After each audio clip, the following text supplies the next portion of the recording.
Welcome everybody to the CVL Valorant League.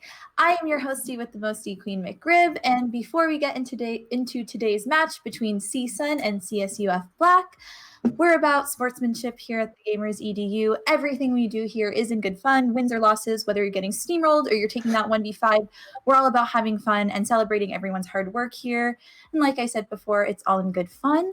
And one last thing, we are in Mental Health Awareness Week this week, and the crying panda that the Gamers EDU has as an emote is less of a cute little crying panda and more of a message to say that we're here for you guys if you do need us.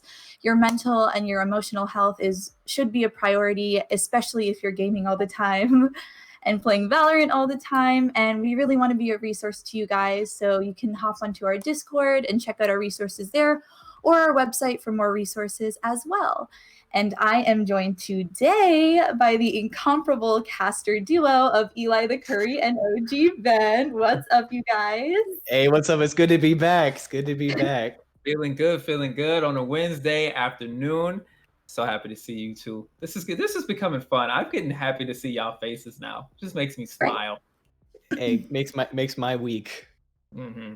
And to you viewers at home, please remember, like McRib said, those sad thoughts have broken into your B site and they've planted the spike of sadness and doubt in your mind. Call for the backup, head to the Discord where we will pick you up and we will defuse those sad thoughts because we got your back. So happy to have you all here with us today, tomorrow, Monday, or whenever you're watching this. If you're on the VODs, that's a special fan there. We love you too.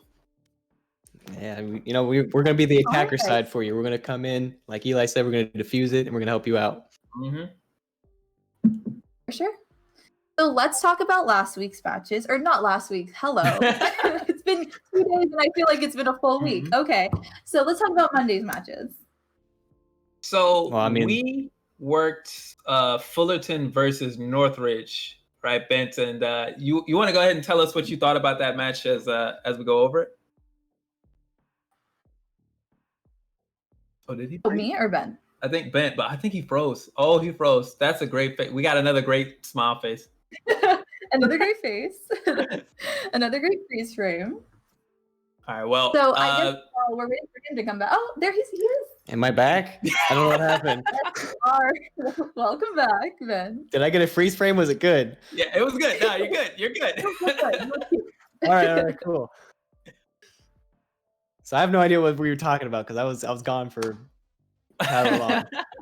I was just asking you your thoughts on that Northridge Fullerton game that we called on Monday. Oh, on Monday, yeah, that was a great match. Definitely with how they won in the end, and then I just want to see that happen again. I want to see either side. Doesn't matter which one. I just want to see them coming out with full power, I want to see them just full to the wall. I want to I don't want to see them holding back at all. And, I wonder if any of them are going to change up their strats because, as you told me earlier, that there was nerfs. So that's interesting as well. Yeah, we had there was a patch that went out yesterday for Valorant that specifically affects the operator and Jet. And we saw a lot of op play on Monday, and we definitely saw some Jet play. So now that the operator is more expensive, and it's a little bit slower on its sight movement and its firing rate. So the operator now a little bit less powerful. Jet received some nerfs to her ultimate, that Blaze Storm, which is very powerful, fires off a bunch of one-shot kills. So McRib, I wonder, do you think that these teams that we're going to see over the course of these 3 games, do you feel like they're going to have any adjustments or changes based on that? Or do you think we're going to just see them try to power through and act like nothing happened? I would like to say we are gonna see changes just because, like you said before, Jet was a character that we saw on literally every team comp. We saw her Blade Storm multiple times, and we saw it come in clutch multiple times. And a lot of the team captains it seemed like were Jet mains, even though apparently some of them only picked her up last week. It does seem like a lot of them, Jet is suitable to their mobile playstyles. They're good for being a shot caller and for knowing where your team is and the location of everyone and knowing how to get to them fast. So I think it might affect definitely at least the team comp that we're going to see some of these teams start running.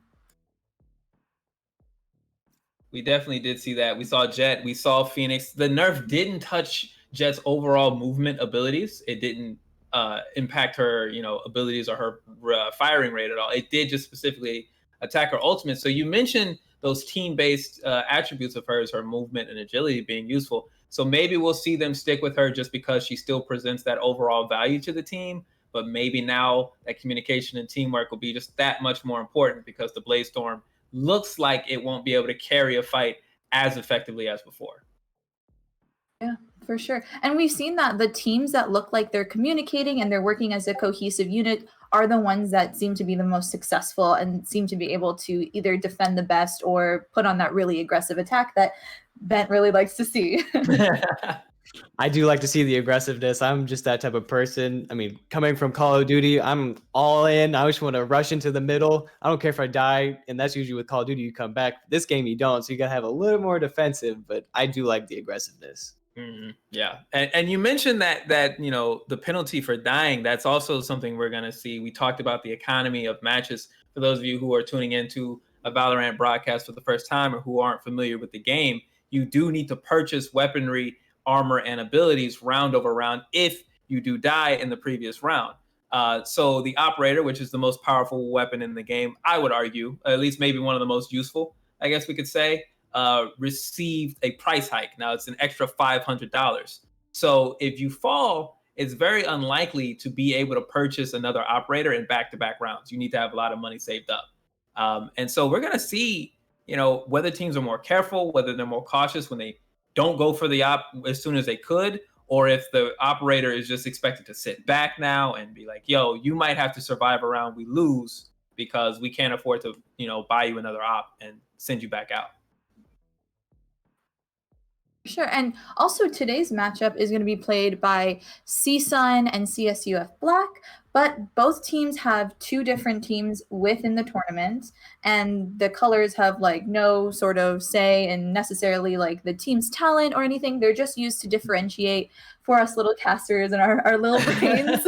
We know who's playing on the field because there's so many teams that are involved in this. What do you mean? I saw Fullerton versus Northridge Monday. This is a recast. They just wanted a rematch. That's it. They wanted to come back. They wanted to make sure who was dominant. I mean, as a competitor, I feel that if I lose, that's the person I want to see next straight away on any schedule. Don't hesitate. Get me back in the ring with that person. So right now, those teams have to regroup and readjust.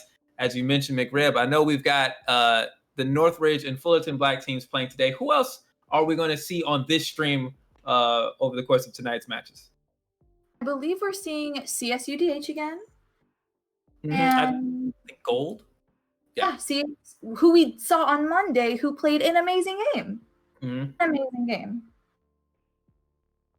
Yeah, and they'll be facing San Francisco State University, and that will be casted by the Funny Man and Muted, who will handle the duties for that. And then us, this wonderful trio, will come back for San Diego State University White versus California State University Long Beach. And I'm especially interested in that game, not gonna lie, because there is a local bias. If CSULB gets beaten, I have to ride by that campus tomorrow. So they will hear from me if they don't do well. And if they do well, I'll probably just be outside go, woo, great job. I hope you all are staying on campus or staying in your dorm. Don't come out here and meet me, social distance, but also sharing the joy of victory. Maybe you just have to start throwing some banners out there like "Good job, good job, good job." I mean, get a couple roses and just throw them on the street and just attach some notes to them. That might be necessary.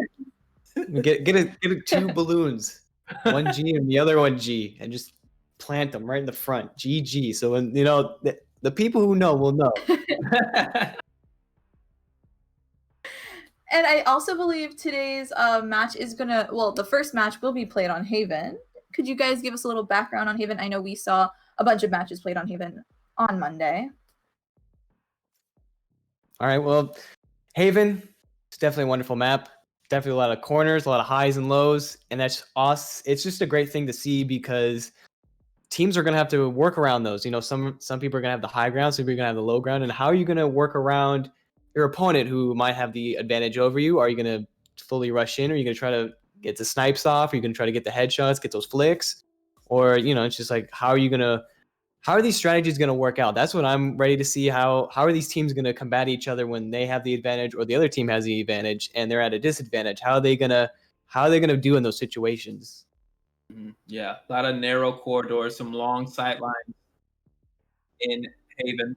So we will see, early rounds, we'll see some of the shorties, some of those shotguns operate, and later on we'll see some of the rifle play. We'll see a lot of abilities necessary around preventing people from seeing, and some of those cameras will be very useful. But we did get the word.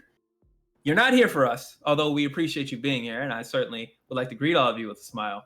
But you're here for some Valorant, and we just got word that it is time. Dun, dun, dun.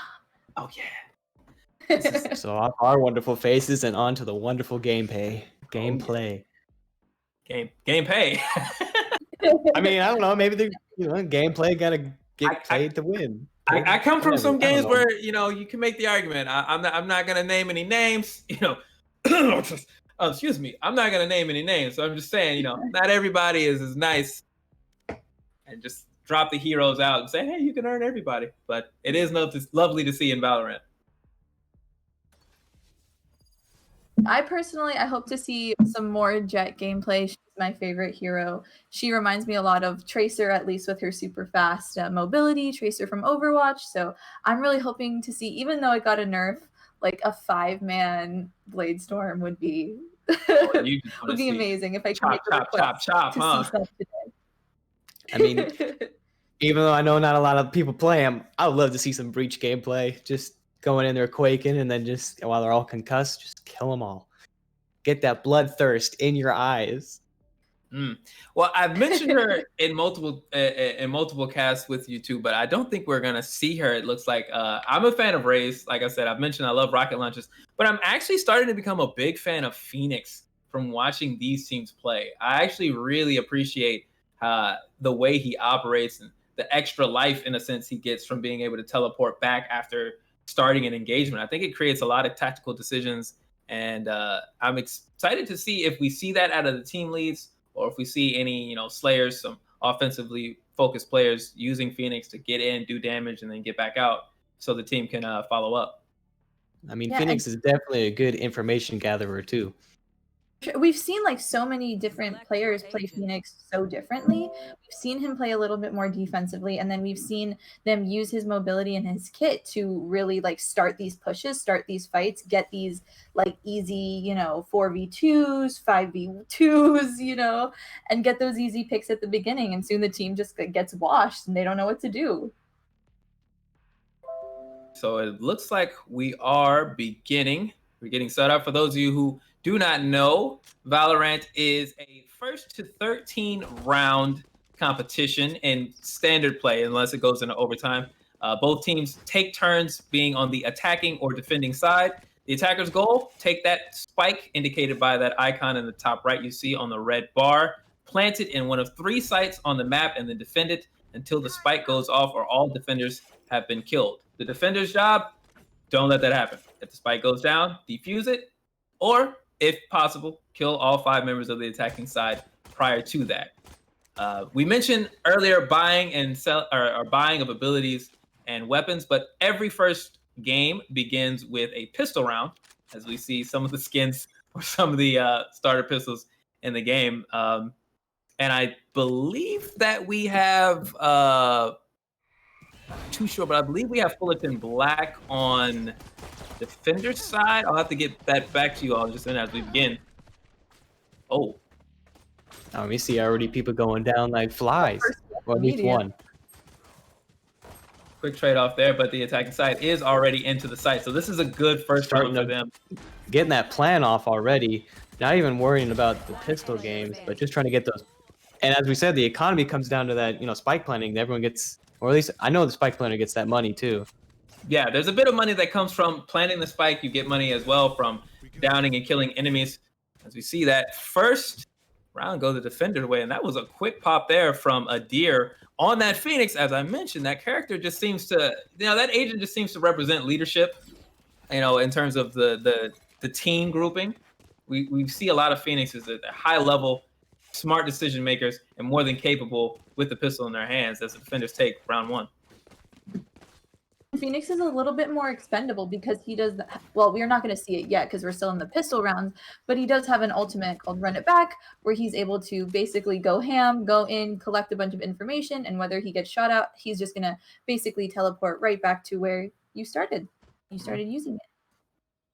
Yep. Also with Phoenix having that ability to heal himself is a great strategy in a lot of these games right now too. Yeah, we've seen that a lot. We've seen that usage of it. So you see here, Adir using it as a, kind of as a way to ward off the approach. That fire going down, basically a Molotov cocktail that will burn anyone who approaches, and a quick attack getting that there. one headshot right there. But let's see on the other side, Poise looks like evening it up for the attacking side, and the plant is down.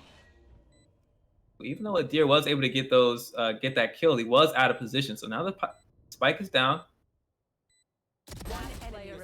Around that corner. Ooh, still getting that headshot though. Adir's going off right now. Yeah, that was Healing wonderful. himself with flat hands. Only the killjoy left for the attacking side, as we see right there. Excellent protection of the spike plant. They have given away their position now, so they're gonna have to be very careful here. And it seems like we have one who looks like I don't know if he's not there with the internet connection or he's away from keyboard. There it is.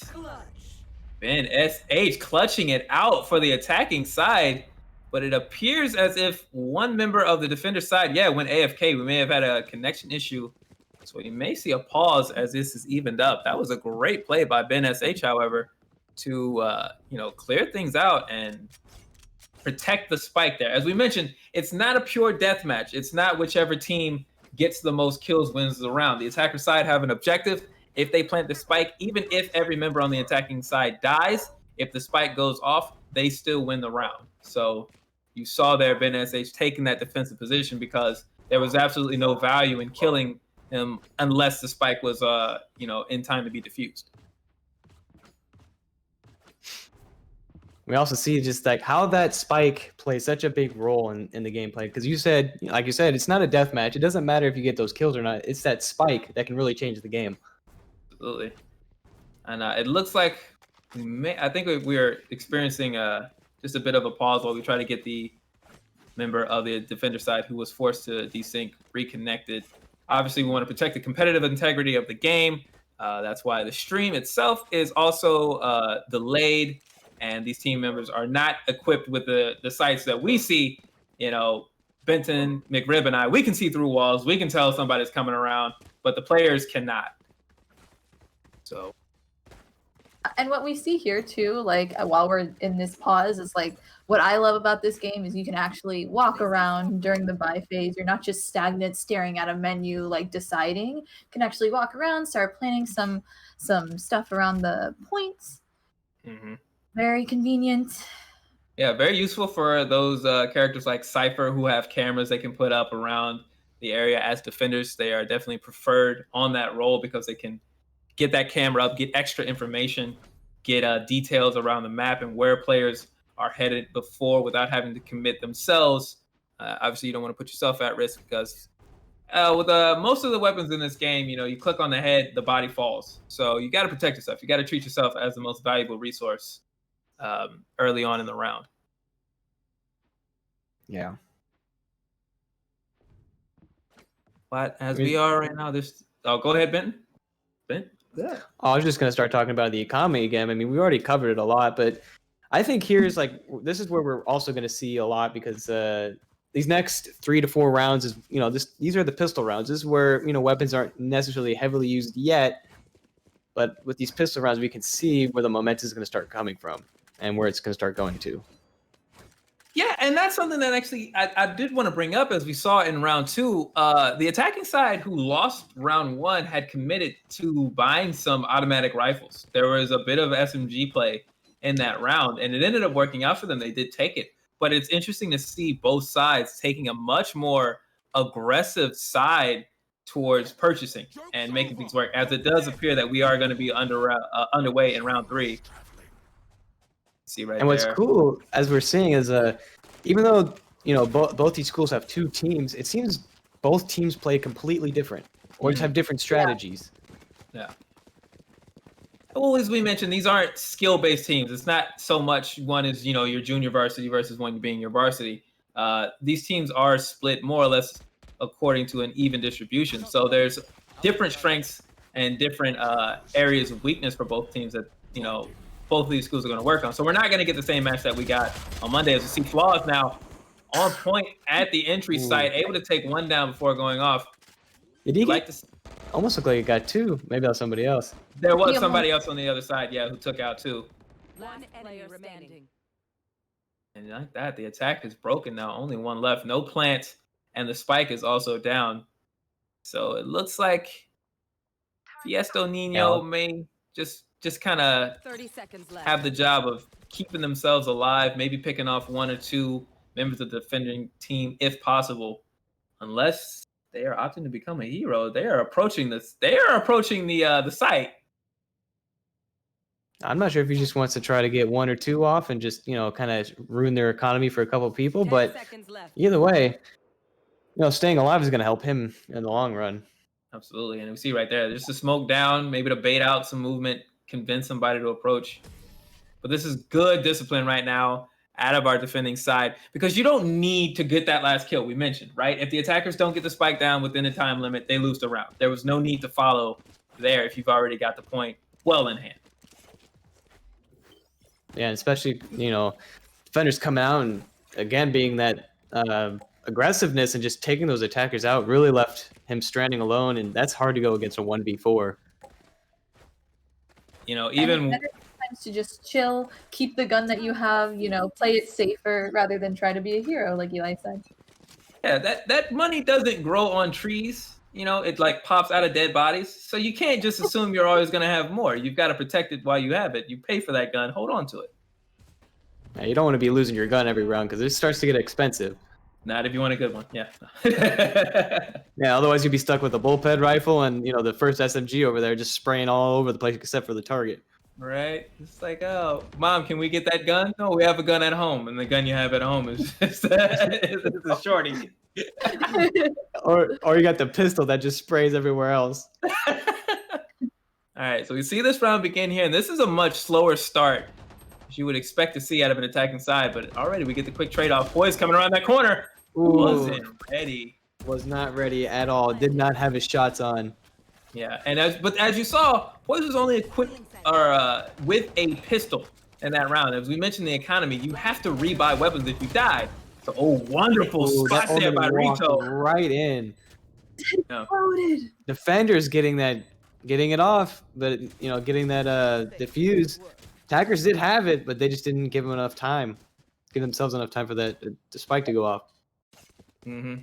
The defense just seems super confident. They're working as a team. Everything seems to be going according to plan. It is. I think it's the nature of. It appears this defender side, their identity. We saw in the round that they weren't able to take. They were off on a rotation, so they were winning an engagement, but they missed the spike carrier slipping off to the other side, and they weren't able to rotate around and get that done. So what we're seeing now, especially in that round, is the moment they get the intel on where the attack is coming from, they're swarming. And they're just saying, if we win this, get 3 down here, maybe 4 if we can, we don't necessarily need to play into the rotation, the post-retake side of these rounds. We can just storm them down and get it done, fight from the top position for the last part of the round. And it's working out for them so far. It's definitely interesting to see how they've already changed up their strategies. First, they're both being aggressive. Now finding how each team plays, they're trying to play into each other's weaknesses. Mm-hmm. See right now that is a blaze storm, or is that? No, that's not a blaze storm going up. It was just I got excited. I'm sorry. I mean, it's early already, but of course we all want to see it. We do have some ults online. We see both teams running Arena, which is something that Funny Man will be casting the next match. I'm sure he's not too happy about. Well, you got 1K. Can we get the second? Is he gonna try to clutch this? But they're gonna be running solo, right? We were told Reyna's more of a solo style hero, not the best for team fights, and this is exactly that moment. But the spike is pretty far along, and Yeah, there it is right there. Yeah. Attacker's coming back now, getting that momentum closer together. You know, not letting them go too far ahead. Mm-hmm. It's I think we're gonna see that push and pull effort right now. I don't get the sense that our attacking side is the superior squad of marksmen, you know, but that doesn't tell you the entire story of who's gonna win a game of Valorant, because there's very much still the effort of communication and, you know, spacing on the map that can very much overcome perhaps a slightly lower level of aim. Although that's not to say that they can't hit the target, of course. I'm not trying to say that. What I'm saying is it's not going to be simply who's the better aiming team who wins this. Although if Adir wants to just kill people out of spawn all the time, that's going to be hard to overcome. And also these first few rounds, you're gathering information on your opponent and their play style as well. So it's not necessarily, you're not necessarily going to go full out quite yet until you've got the full information on how your opponents are playing. And who better to do that? Look at Adir coming in, starting a ruckus. Who's here? Who's here? I see you. Okay, I'm out though. Pop his collar and just bounce on you. Like a 1980s, just all right, I'm out.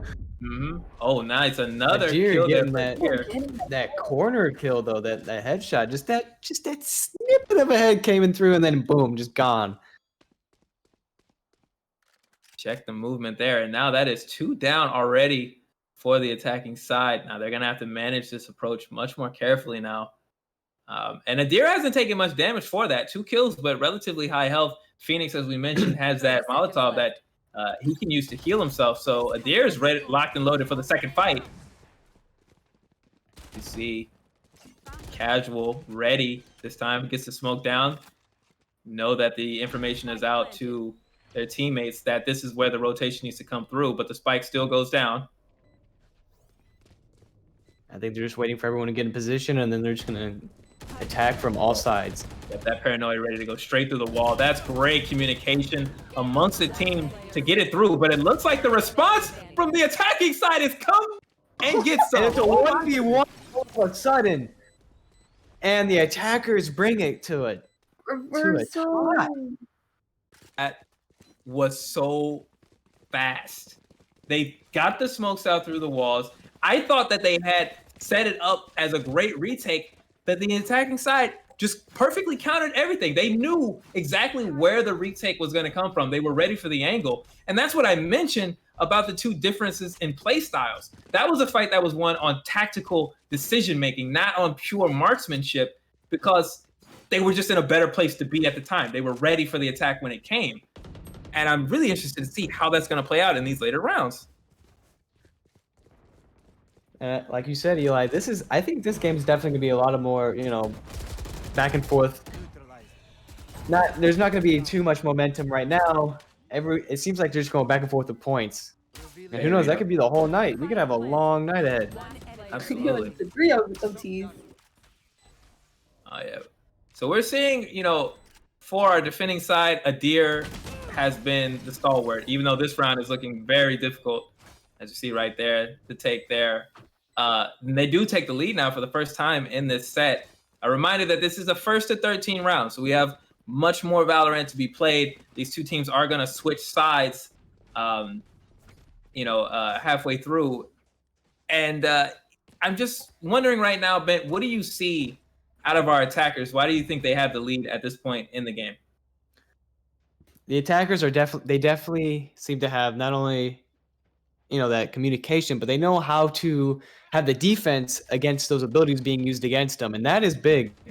Being able to punish those, you know, those abilities that come towards you, being able to have that goes couple seconds, and you can use those couple seconds to your advantage.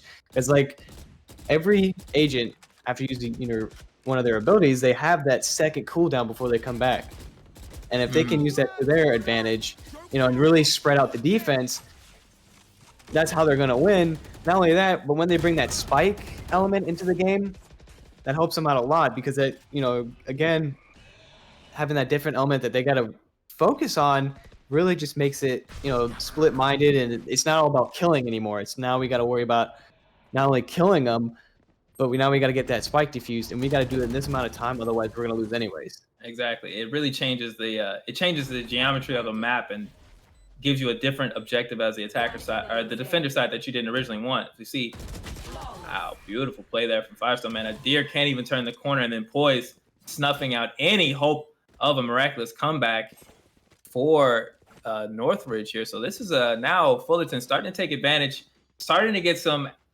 momentum as the attacking side, now up 5-3. We're seeing a lot of love in the chat for Monkey Man. Mm-hmm. All the Monkey fans, hey. You love to see it. You love to see it. We're certainly no strangers to having personal favorites among some of the players that we see in the league. It's nothing wrong with having somebody that just gets y'all happy and giggling to see doing well. But it's team game, and right now, Fullerton and Monkey Man looking good, playing well. See this early engagement here through the main door. And saying on that Cypher, such a crucial hero for getting information out to teammates can... Oh, wow. The information there is I got shot. Somebody help. Somebody help. There's somebody there, and they're very good. Please help me. Deer taking out as well. Fullerton is looking incredible in this round. Sixer coming around this corner. What? Rito with the 2K? Seems like the attackers are definitely being able to come through right now. Again, this 2-point lead is a good momentum for them. Taking the attackers now 3 points ahead. Are they gonna be able to keep this momentum though? That's the real question. Yeah, that is the real question. It's what you wonder, and obviously, if you're a fan of Fullerton, as a lot of people in the chat are, it's what you hope to see. If you're a fan of Northridge, you're gonna say, no, they're not gonna keep the momentum. It's gonna get broken. It's just it's all a bait, right? That's what everybody says. No, we're just baiting you, bro. It's just a bait, bro. But I'm not too sure what we're seeing right now from Northridge as far as adjustments goes. Fullerton has almost completely taken Adir out of these rounds. They've made his Phoenix almost a non-factor in these approaches. They're moving so quickly to get into sights that they're making it really hard for Northridge to rotate and get over. As we see, Adir, first one out as Phoenix, that should almost never happen. That's really a bad sign for the defending side if that is the case now. And now you've got to get the information out. Where are we going at? What side are we even needing to defend? And they don't have that Phoenix to get that information early. And Flaw's coming in. He didn't even see him. The defender didn't even see, or the attacker didn't even see Flaw. And he didn't see him either. Then again, we're trading back and forth now. As we mentioned, we have wall hacks. Getting taken out. As the observers, we have wall hacks. The players do not. They do not know who's around the corner sometimes until it's too late. Really, they get to see everything. But it seems like right now the attackers are definitely keeping that momentum, which is awesome to see. And I think it's just that spike. Having that spike really does help. Oh yeah. Well, as we mentioned, when you get the spike down, you just change the game. It's all different. You get paid for it. It's the main goal. Once you plant and you're successful in that endeavor, it's really like, getting the tug of war rope, if you think about it, all the way over the line, or getting it over the midway line. Now you're pulling, you're pulling from an uphill advantage, and the other team has to come to you. And so the more we get that, the harder off we get. It looks here like we can see some of the loadouts now. Is that an op? Are we seeing an op for right now? The investment, but at this point, when you get to the halfway point, you're gonna have to swap weapons away anyway. We're getting close to that point. If you're gonna invest in the operator, you might as well do it now, because you're not gonna be able to hold that over and use it when you swap sides. I just want to see if they're trying to pull a Hail Mary and just get some op kills. That would be cool to see either way. And now Floss patiently waiting. I mean, of course, we can see him right there, but this Flaw's noise there. That's the real question. Fiesto checking the higher ground as they peek that corner. So tense right now. They're not peeking it at the same time. They're just going back and forth. Doing a whole runaround right now. And Floss gets it, just patiently waiting. Mm-hmm. No need to rush as a defender, right? If time goes down to 0 and nothing happens, you win. You'll take that round 100 times out of 100. So we saw Floss with great patience, didn't get smoked out, never lost sight. 30 seconds It's been a left. very, very slow round for our attacking side, right? And Vito gets another one. I'm surprised they, how they haven't planted at all. Deer over here with the op. I want to see him get a couple flicks. That'd be nice to see. I wonder if they're trying to run down the time and see. 10 seconds The attackers are trying to see where the defenders are, see where they have to. Spike planted. And it looks like they already, and they But just they planted just- it now, turning it around. It's insane right there. Gets Well, one, we already comes around got the corner, two. gets Hey. 2. That's a job well done. Even if you go down after that, you take 2. Everybody's happy with you. We got a 1v3. Is Ben's gonna be able to keep the pressure so that spike goes off, or what's he doing? Well, they got the Killjoy all out, trying to defend the spot. And Casual Ben gets is the not kill. able to keep it. Yeah, and the deer there with the defuse. Last round in the half. So what do you guys think about that more of a timid attack, which we haven't seen before, I would say, in this match? It makes me wonder if they had some intel on the economy of the defender side, and they were just trying to play overly cautious of an op, and they just felt like they didn't need to approach into it, or maybe they were planning to spring a counterattack because, as we mentioned, the defenders have been more aggressive. Usually in successful rounds, they like to initiate the offense. Maybe that was an attempt to say, all right, let them come in here at the very end of this half. Let them try to take that momentum back, and then we can crush them thoroughly. But it didn't happen that way. The defenders stayed very patient. They were on site when the push came in, and they were able to counter it. So, you really can't know without getting deep into the communications of both teams.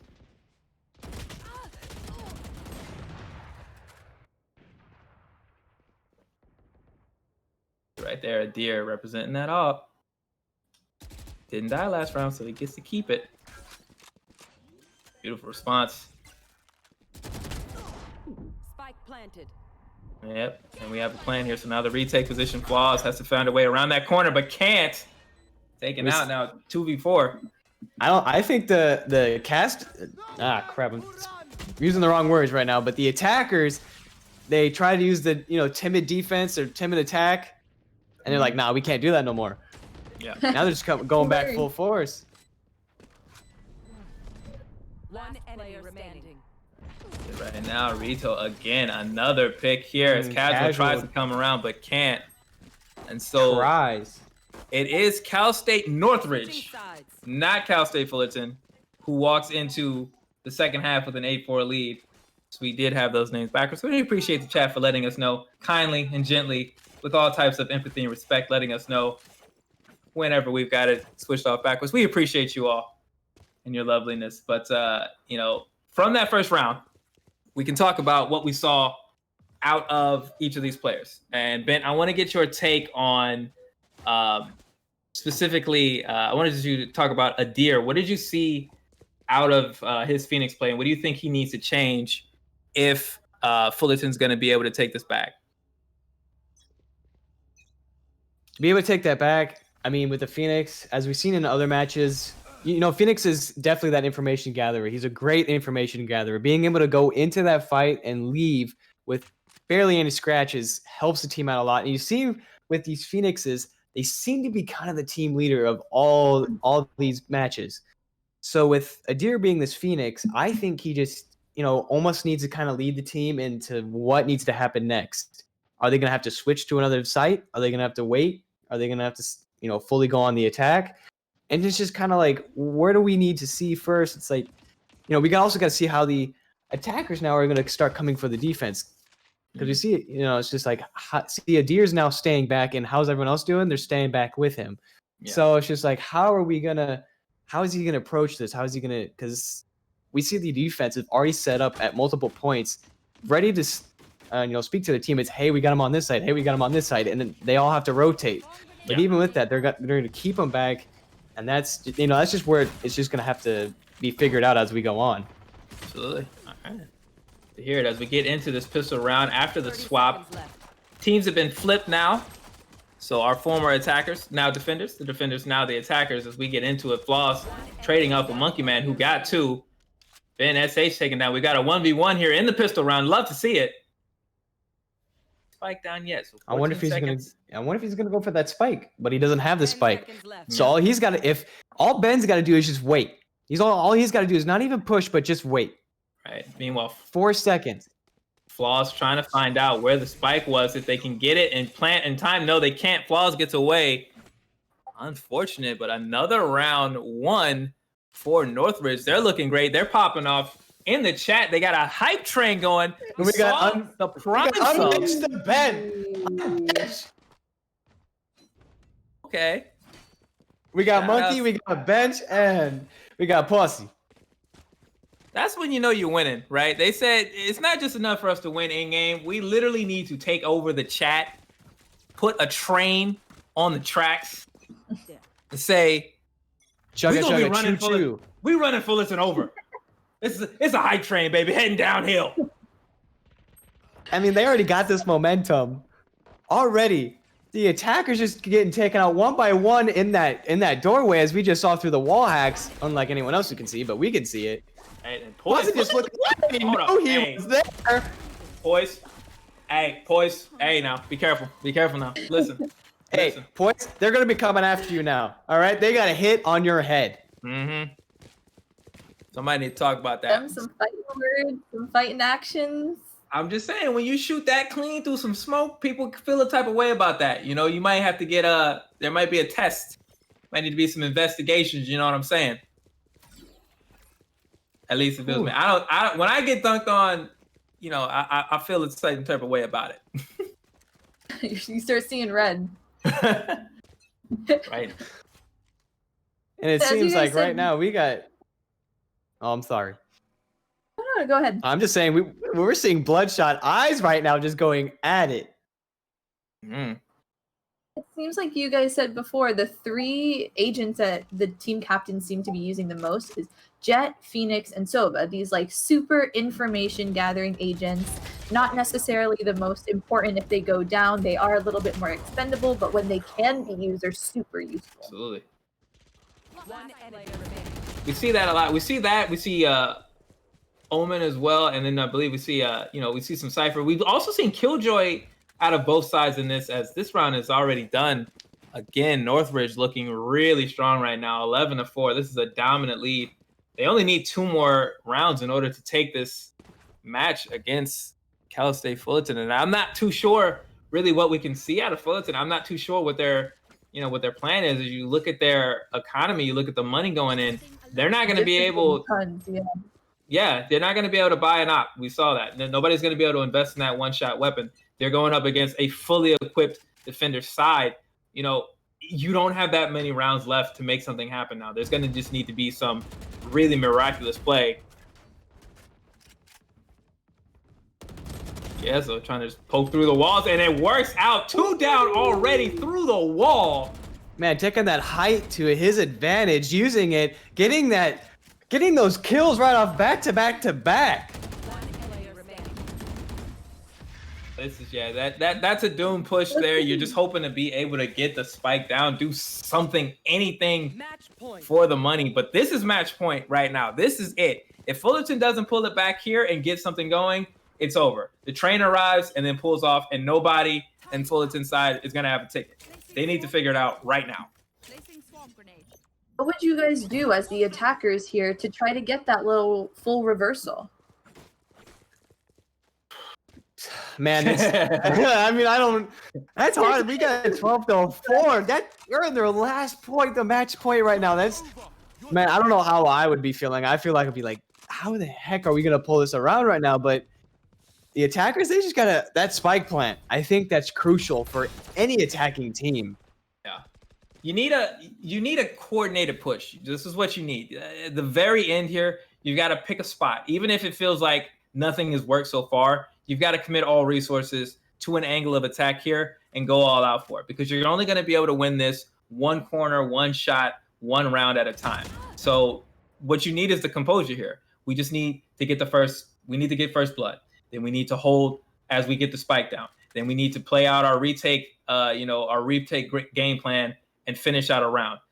And that's all you can hope to do. You just have to take it one by one there and think that it'll be possible to do that. Clear one corner, get through this hallway, get the spike down.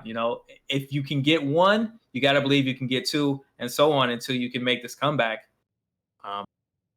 And you see, the slowness of the play right here, how important this match is for Fullerton to make something happen as the approach happens.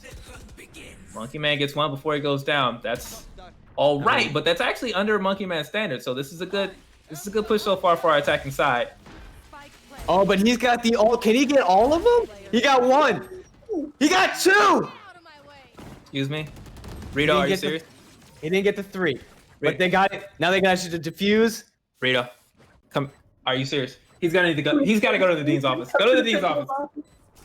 Rito, go to Odin's office and get your gold star. Oh my God! What a way to end it right there. Man, really Double sad. with Hunter's Fury. Are we gonna see another steamroll go through the chat right now? What is a wall to a god? It doesn't even matter. He said one. He said two. Didn't get the three, but his team came in and wiped them out. Well, tell you what, that is a statement. That is a total team performance. We talked about everybody on the Northridge side at some point, right? At the beginning and those early attacking sides, it was Ben SH who was great on the retakes after the attackers turned into the defenders with the spike down, doing a great job. We saw Monkey Man when they were on the defensive side, holding those sites, taking it down always, it seemed, two before they could get to him. And then, the more we speak about, the leadership of this team, how coordinated their efforts were, the more obvious it becomes why Northridge was able to get, such a strong lead and then hold it and finish out very well. I even seeing the hype in the chat, just unbenched the Ben. Ben came through too with those shots, being able to get those shots at far distances. That was amazing to see. Yo, the hype train's getting up. I gotta get to the sub. Yeah, you can't even keep up with it. They just are going so fast. Oh, no. They were throwing some shade too. Holy crap. That's it. The monkey train. We got the Ben train. We got the Passe train. We got it all. Talk about a steamroll. All right. Well, You're talking about how quiet it is. I mean, happy. has anyone got a cricket? I mean, the cricket in the background. It's a little quiet. It's a little quiet. But sometimes that's even how though it goes. we like to go against each other, we still throw up the GGs. Yeah, I was gonna say at the end of it all, we're in the lobby together, we're in the chat together. There's a rivalry of brewing though. This is definitely we're gonna have to revisit this later on. This is one game, 13-4. Yeah, that's a strong scoreline. That is a very strong statement to make in this game. But it's week one. It ain't over. And you don't wanna be that team that's known for, getting out early and then not having a lot to back it up. Although I don't know that Northridge is gonna have to worry too much when they talk about this game. They're gonna have a lot to say. Looking forward, they can definitely look back and be very, very comfortable with their performance. And as Eli said, this tournament will be lasting a few weeks now. We will be lasting over a period of 8 weeks, and we're only in the first week. This is only the second day. There is a lot more Valorant to be played before the last word has been said. But we're excited, and we hope you all keep the hype train going. We hope you enjoy these matches. That was all for our first game of the day. But McRib, I know we're not done. Can you refresh our tiny caster memories? We can barely keep the teams. I can barely keep them in mind when I'm literally commentating the match that's happening, let alone what's happening in the future. So, McRib, could you please assist me? Of course, even though it's not going to be our lovely casting trio who's going to be casting the next match, it is going to be Funny Man and Muted, an amazing casting duo, and they will be casting. Eli, remind us, please. I told you my brain is smooth. I was hoping you would wrinkle it for me. They will be casting Dominguez Hills Gold versus San Francisco State University. I had to get a little help from our mothership. They had to help me. The smooth brain caster doesn't know.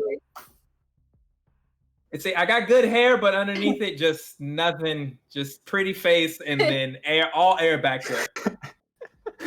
We share only one brain cell. That's what makes us a good casting trio.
everybody? Man, we are hype here today. Shout out to the hype train level 5 that just happened earlier. I'm your boy, Alon Funnyman Martinez, and with me is Pierce Muted. Alan, how are you doing today, brother? I'm doing fantastic. I'm looking forward to another great match. I'm hoping for big things today and hopefully see some change out of gold from what we've seen on scrims. And then we haven't seen San Francisco, you and me, so I'm hoping to see what they bring out. Yeah, I'm excited for this next match. I mean, to me, well, let's talk about. I'm gonna go to the last match. I'm a little. I mean, try again, Fullerton. We still got more of the league. Okay, CSUN though did an Yeah. amazing play. I mean, they worked it well. They all played amazing, and Sixer. I mean, if and them. Oh, there's still players that I can highlight that still did their work. I'm still proud of seeing, and both those teams going out as they did. For the side of the CDH Gold and San Francisco, though, I just want Gold to come out like Burgundy did, just completely roll. I mean, just roll. So there's some high expectations for the boys in Gold. So I'm really excited for that. San Francisco, I haven't seen them yet, so of course, we both haven't. We're trying to see what's going to be new with that, and even see how these games get played because an update just happened right before, of course, today before these leagues matches get played. So trying to see what are we going to see different now, and are we still going to be seeing some of the similar things? I know the op got a major nerf; they got hit hard, and then as well as Reyna and Jet got hit hard. So I just wonder what's going to be replacing them if they're still going to be using them. I know that in the last match we saw two Reynas. I think one team substituted out the Jet completely. The other team still had their Jet as an opper. So it's pretty interesting. I mean, I'm really excited for what's going on, and especially for just the hype of the friends. I mean, is everybody ready out there for another match? Yeah, it's awesome to see in chat how active people are, right? Seeing all these, fans and, students of their universities come out and support these teams in their chat is awesome to see, right? It really makes it feel like it's like a college game day to sporting event, right? Everyone's, instead of being in the stands, right? Everyone's in chat. They're spamming emotes. They're typing in all caps. They're hyping up their teams. And I mean, even further, we got some gifted subs. We got bits dropped, and that, caused it to go to level 5 hype train. So that was awesome to see. And it's only day 2 of the league. And as more teams get shown off, I mean, we'll see newer people and even more hype. So that was amazing to see. And I'm hoping for a lot more of that as well. Yeah, I mean, that's what hyped me up, man. Let's see the chat. I see McRib telling me there's two Reynas. I know I'm not too happy, but I'm not gonna also judge those that play Reyna. If you guys want to play Reyna and show me why I should be wrong, I don't believe I give you guys all right, and in your opinion, to be wrong. But if you guys want to show me, if these players want to show me, by all means, I'm open for it. I'm excited. I mean, CSUN worked well with the Reyna, so can't give them much flack on that. So it worked. I mean, other side also went completely downhill with it. It is what it is, though. Right now, guys, what's happening is we're just waiting for the teams to get loaded into the lobbies. On top of that, though, just wanted to shout out some things. Some coming soon for you guys. We got apparel. We're wearing it right now. We got some stickers. We got purple EDU stickers. We got black EDU stickers. And now we also got a crying panda. That means emotes on the stickers are coming on their way. So y'all stay tuned for that. But and let's highlight some players. Who are some players on the side of gold, Pierce? Because we can't really highlight on the side of San Francisco. We haven't really seen much of them. What are the players that you are most happy and like excited to see just completely go off this game? I think the first obvious pick, right, is Bobic. When we cast a couple of their matches, right, played the Sova, was their op player. I mean, even though they were losing games, right, he was their star power. They'd go down in some rounds. He would still find a way to, make picks, make things work, and make it hard for the team. And The way he used the op, he had good positioning with it, would get double kills at times with it. So Bobic for me, even Dongle as well, are two players I'm looking at to, continue to be consistent and key. What about you? I'm kind of excited for the other two characters of that roster. Really, I want to see DCMH and I want to see definitely Chris go off. Chris did amazing as a sniper when we saw him. Mm. He's really good as a lurker. I mean, Bobic, yeah, Bobic and Dongle, by all means, I feel like those are the duos of this squad. They get the job done. Bobic, I mean, in a couple of the scrims, took on a 1v4, finessed it twice in a row, happened again, was able to take down 3, didn't get the kill, lost a round, but that man did not say no to a gunfight. He is like, yo, 3v4 Mm-mm. or 1v4, whatever it is, he's like, I'm ready for y'all, and that ain't scaring me. So, I mean, those are the biggest people that I'm looking at here right now to do the work that they've been doing. So, it's really big. So, even just on Bobik's side, being able to pull off those huge things, being the in-game leader as well, because he's the captain of the team. Yeah, I mean that's huge. You're got a star right here, a young star coming in and stuff. And so I'm super excited and for this. I mean, but then again, Pierce, we gotta take it back to the scrims.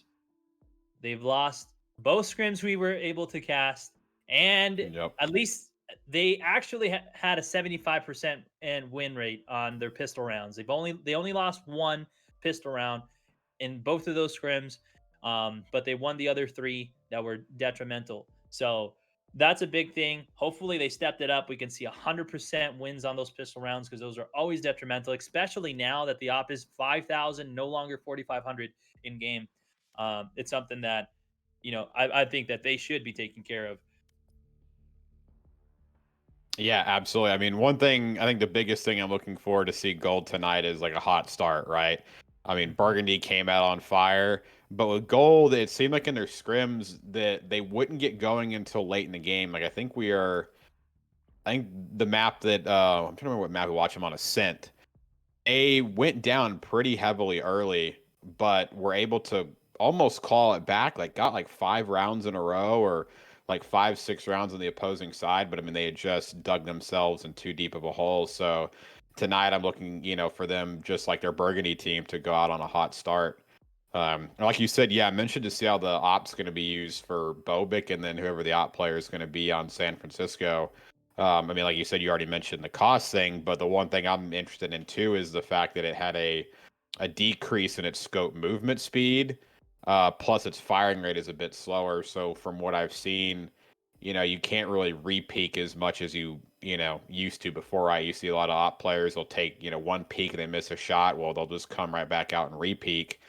But now it's been tuned a little bit. I think you're going to have to position even better, take your shots wisely. So really interested to see in the collegiate scene how that patch is going to affect things. Yeah, I'm excited. I'm also kind of excited on the slight note for the H's. I mean, I was watching a couple pros play, and I was seeing a lot of Viper in the mix because of the nerf. So we might be seeing Viper here. But really quick, Yes. guys, we have full teams here. We should be starting here in just a bit. Before we give our caster predictions, I want to see what everybody's predicting in the chat. What is it going to be between the Gold team and San Francisco? What is it going to be? What do you guys think it's going to go?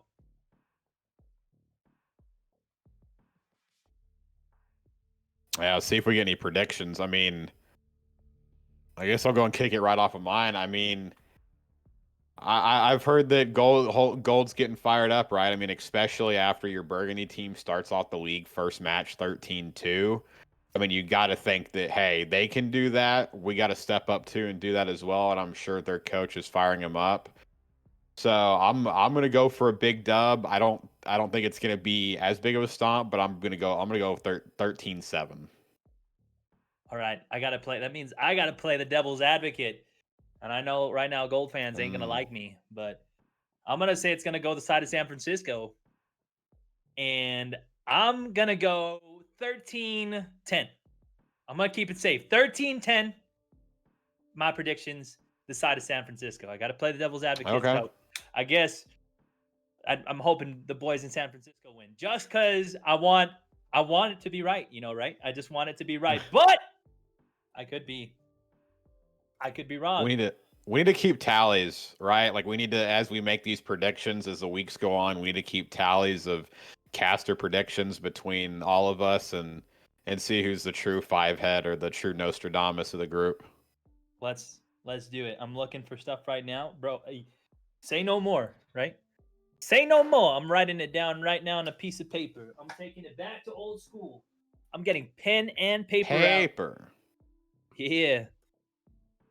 So, I don't remember any of the first week's predictions, but we'll start off right now. We'll do first week, second day. And I'm writing them down right now. You got 13-10. I got 13-7. Got 13-7 in the side of gold, and I got 13-10 in the side of San Fran. All right, let's get this. Let's get this bad looks boy like going. they're about to start. I think that actually they're doing a coin flip to see what side they get. So about to start. Looks like we're getting, is that Bind? Bind going to be the map today? Yes, it is what it's looking All like. right. Let's see This what should be a side fun the map. coin flip goes. Looks like we got heads. Shout out from a player that he's on TV. Hi, Mom. Don't know if the mom's tuning in, but you never know. Me if you share the stream. Could be. So it looks like San Francisco is going to take the defensive side and leave gold in attacking. So we're going to be taking this real quick here. So we got Queen in chat saying 13-9 to DH gold. So hey, we got two for DH and one for San Fran. So we got the caster backing on DH. It's okay, man. It's okay. I'm going to stand tall. One-man army right now, and we're standing tall. All right, we're going to do this. Not following the path of the many, but of the few. Yes, always. Starting in 10 seconds, guys. Get this baby rolling. Go. I'm super excited. I mean, Oh, it went Haven. Okay. Oh, we got debated. It's actually going to be on Haven. That works well. Either way, this is honestly my favorite map to cast. It's just so much to do in here. But I'm excited. We're gonna be seeing here pretty soon. The agents get picked. We're gonna see the new metas that might be brewing, the new things that probably have only lasted for about a day, maybe 1 day's worth of practice, maybe several hours at the most. So we're gonna see how this rolls. Yeah, it should be fun. I mean, last match we saw a double Reyna pick, so that was pretty interesting to see. Saw a Killjoy come out. Still no Sage after her nerf, which is pretty obvious, pretty all right. So would be interesting to see if somebody did try to sneak one in. But yeah, I have a feeling we might see another Reyna here. Well, interesting is I did see a couple Sages in a lot of pro scrims, and that was very interesting because I know a lot of people cut her off because of her nerfs, just the healing and all that other stuff, her wall. There's a lot of things why people don't run Unsage. So it was really interesting to see her back in the mix. So if that does happen, hey, I'm not going to be mad about it. I definitely am not. It's going to be a very interesting thing to go with. But looks like we're going to get the kickoff here. Here we go. Time to see. Hop right in and see what we got. Actually, we have no Reyna. That's huge. We do have a Jet on the side of San Francisco from what it looks like. And we have right now Killjoy, Omen, a Phoenix, and a Sova. The side of gold, we're going to be having ourselves a Breach. We got Phoenix, we got a Cypher, a Sova, and we have an Omen as well. I wonder if you're going to get people, or no, if we're going to get DCMH on that Omen, because he is nasty on an Omen. I mean, he just completely fries. Absolutely. Just, my goodness. Yeah, I'm a lot of Omen players around the league have been very nasty, right? We've seen a lot of Phoenixes, a lot of Omens, even the Jets. That seems to be wherever the star players are going to be at is, yeah, it looks like DH Gold is going to go for a full push C here, not even sending anybody garage. Oh, nope, they start to back up, and it might look somewhere else here. Yeah, well, looks like right now we got a full stack on the defensive side. We got actually it's 2C, 2B, 1A. Very interesting. We usually see a 2-1-2. Right now it's a 2-2-1 setup. Right now, attackers are still staying in the backside. It looks like they're trying to figure out where they're going to rotate. It's going to looking like more of an A rotation. We got True King right now getting out the recon boat, trying to get him information for his team. Nothing's coming out there here yet, but we're going to start seeing some engagements here really soon with Zero and Mamoon.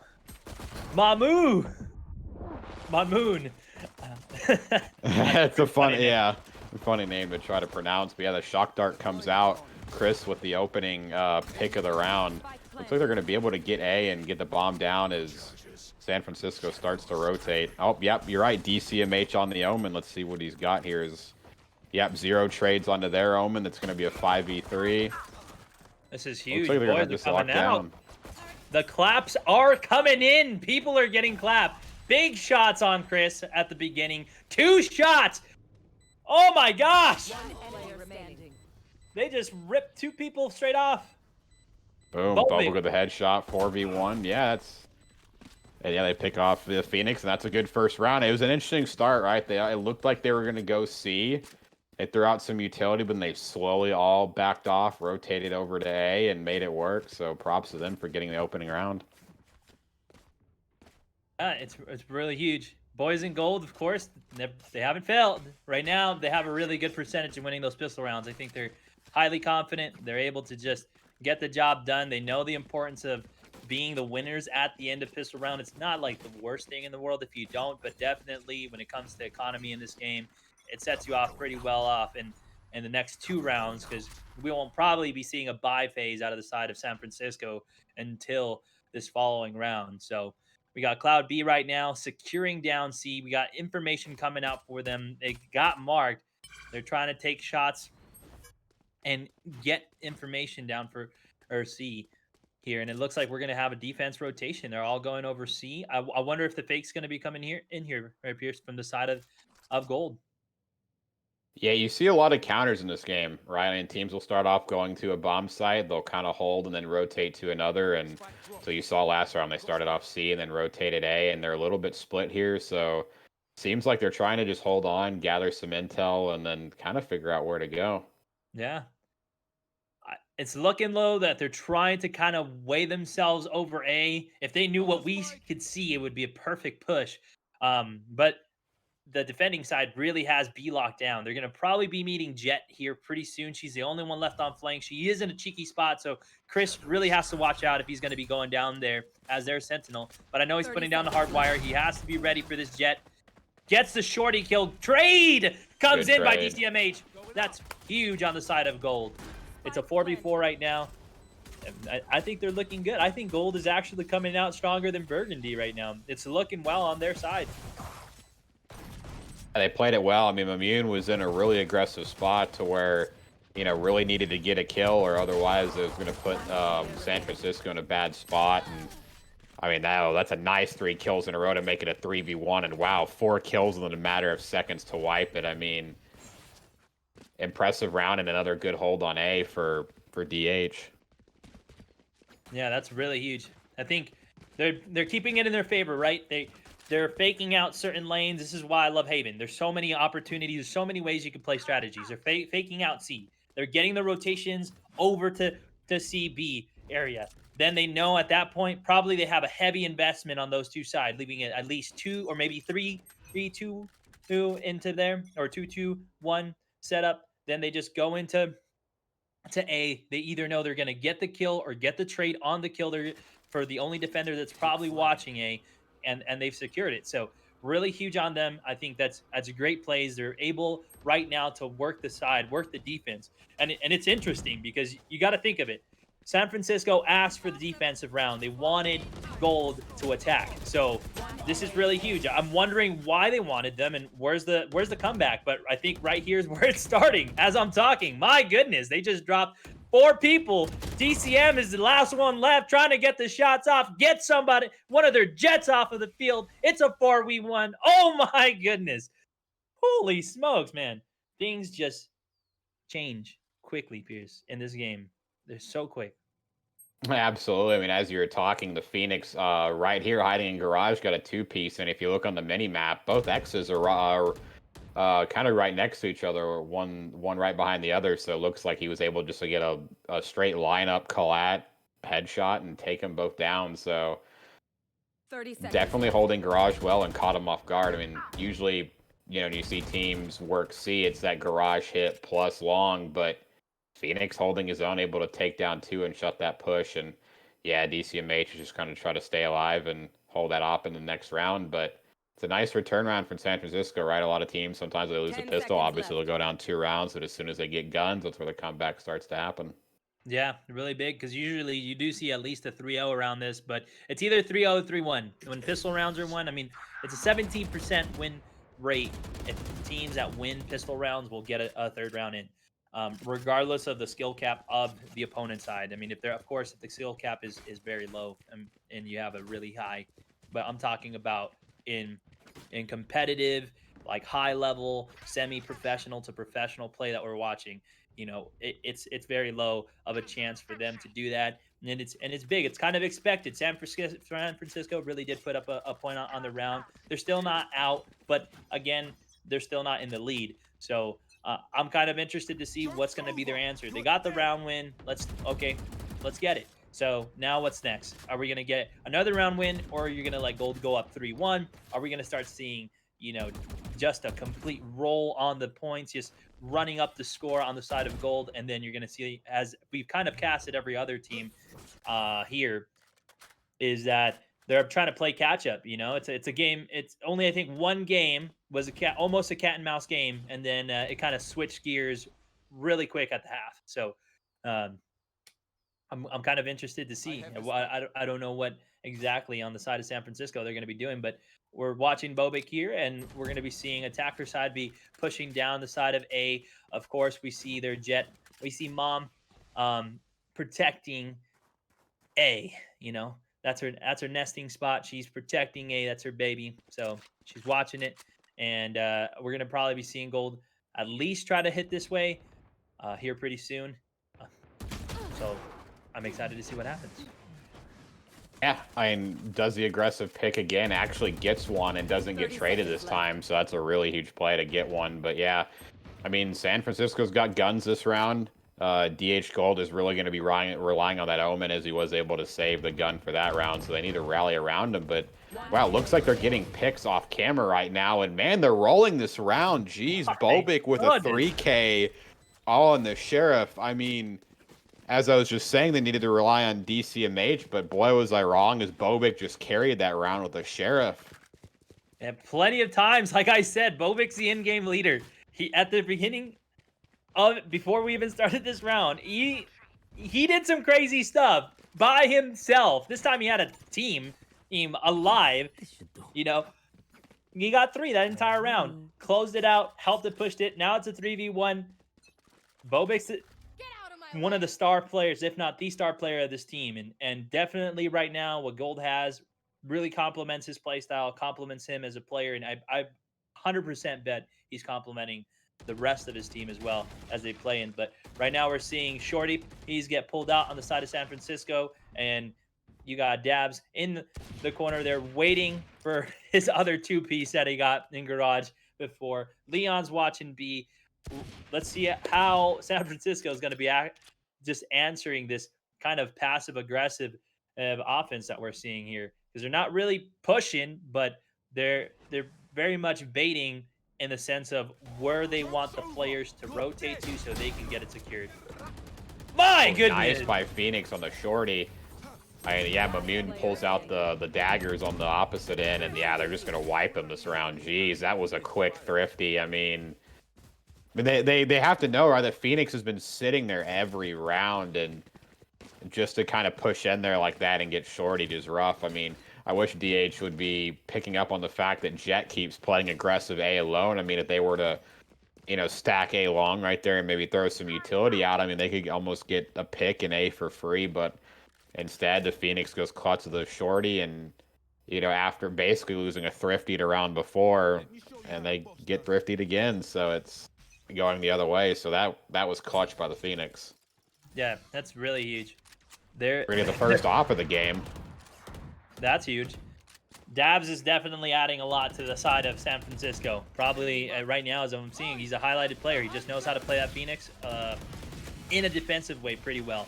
And San Francisco is trying to answer back right now. It's a 3-2 series. Nice pick on the Phoenix. I mean, instead of going to counter A, they just blow up the Phoenix, and Phoenix finally gets punished in garage, and it's about time. And it looks like they're going to swap to an A hit here. If they're able to get that Sova, it's free. And they do actually. So yeah, A-bomb's going to be free. Omen's on the flank while the other two are out of position and got to rotate. They're going to be able to get the bomb down and set them up in a real good spot. It's going to be a really hard retake on the side of San Francisco. We got Cloud right now, and they're Jet watching. It looks like some of them are going to try to go Haven, try to get a pick up there.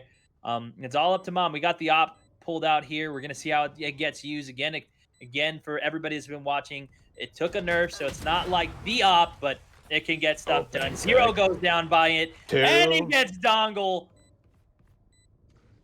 Mom's on a spree right now with that op. That op is a menace when it comes. CMH gets another, but he's going to hop down. That's kind of a questionable play with the op right there. You're giving up $5,000 DCMH. Not only is that a round loss, but you just handed a free op to the enemy teams on offense. So that's not in the position they wanted to be in. Definitely not. It's going to hurt their economy. I mean, that's 500 extra dollars that they don't have anymore, because it used to be 45. So now you add 5,000 in the mix. That's a huge spend. That's for when you got some deep pockets, and somebody thought they did. Now we're not probably going to see a couple classics on the side of San Francisco, and that's going to be pretty huge. If not, a couple subs maybe, or unless somebody has money to buy them a gun, then we're going to have a full kitted team. We're watching here, True King, trying to get some information here for their team. Zero is peeking. He knows that Phoenix is there now. I think they understand finally, hey, the Phoenix is always going to be garage at this point. Mom is able to get the kills on Chris. Tries to gets another kill on DCMH. Dongle is able to get the kill trade. Right now it's a 3v4. Man down on the side of gold. Soba's using the drone. Drone gets knocked down. It's kind of getting interesting. It almost looks like the defense is trying to play like an offense. We got Bobik going down. Dongle's getting the kills and then getting traded right afterwards. That was phenomenal play by the side of San Francisco. They were just able to collapse on the entire team. They took the man advantage and they got a little bit aggressive. Kind of questionable on the side of defense, because you're the defense. They have to push you. You don't have to really do anything. You can let the clock run as close to zero as possible. And but hey, that worked for them. So by all means, that made some amazing plays on the side of San Francisco. I mean, honestly, being an aggressive defense has been key to some teams' victory, right? I mean, we've seen Phoenix's in previous match just ult go super aggressive and push, and in this game, instead, we get Jet getting a pick A long.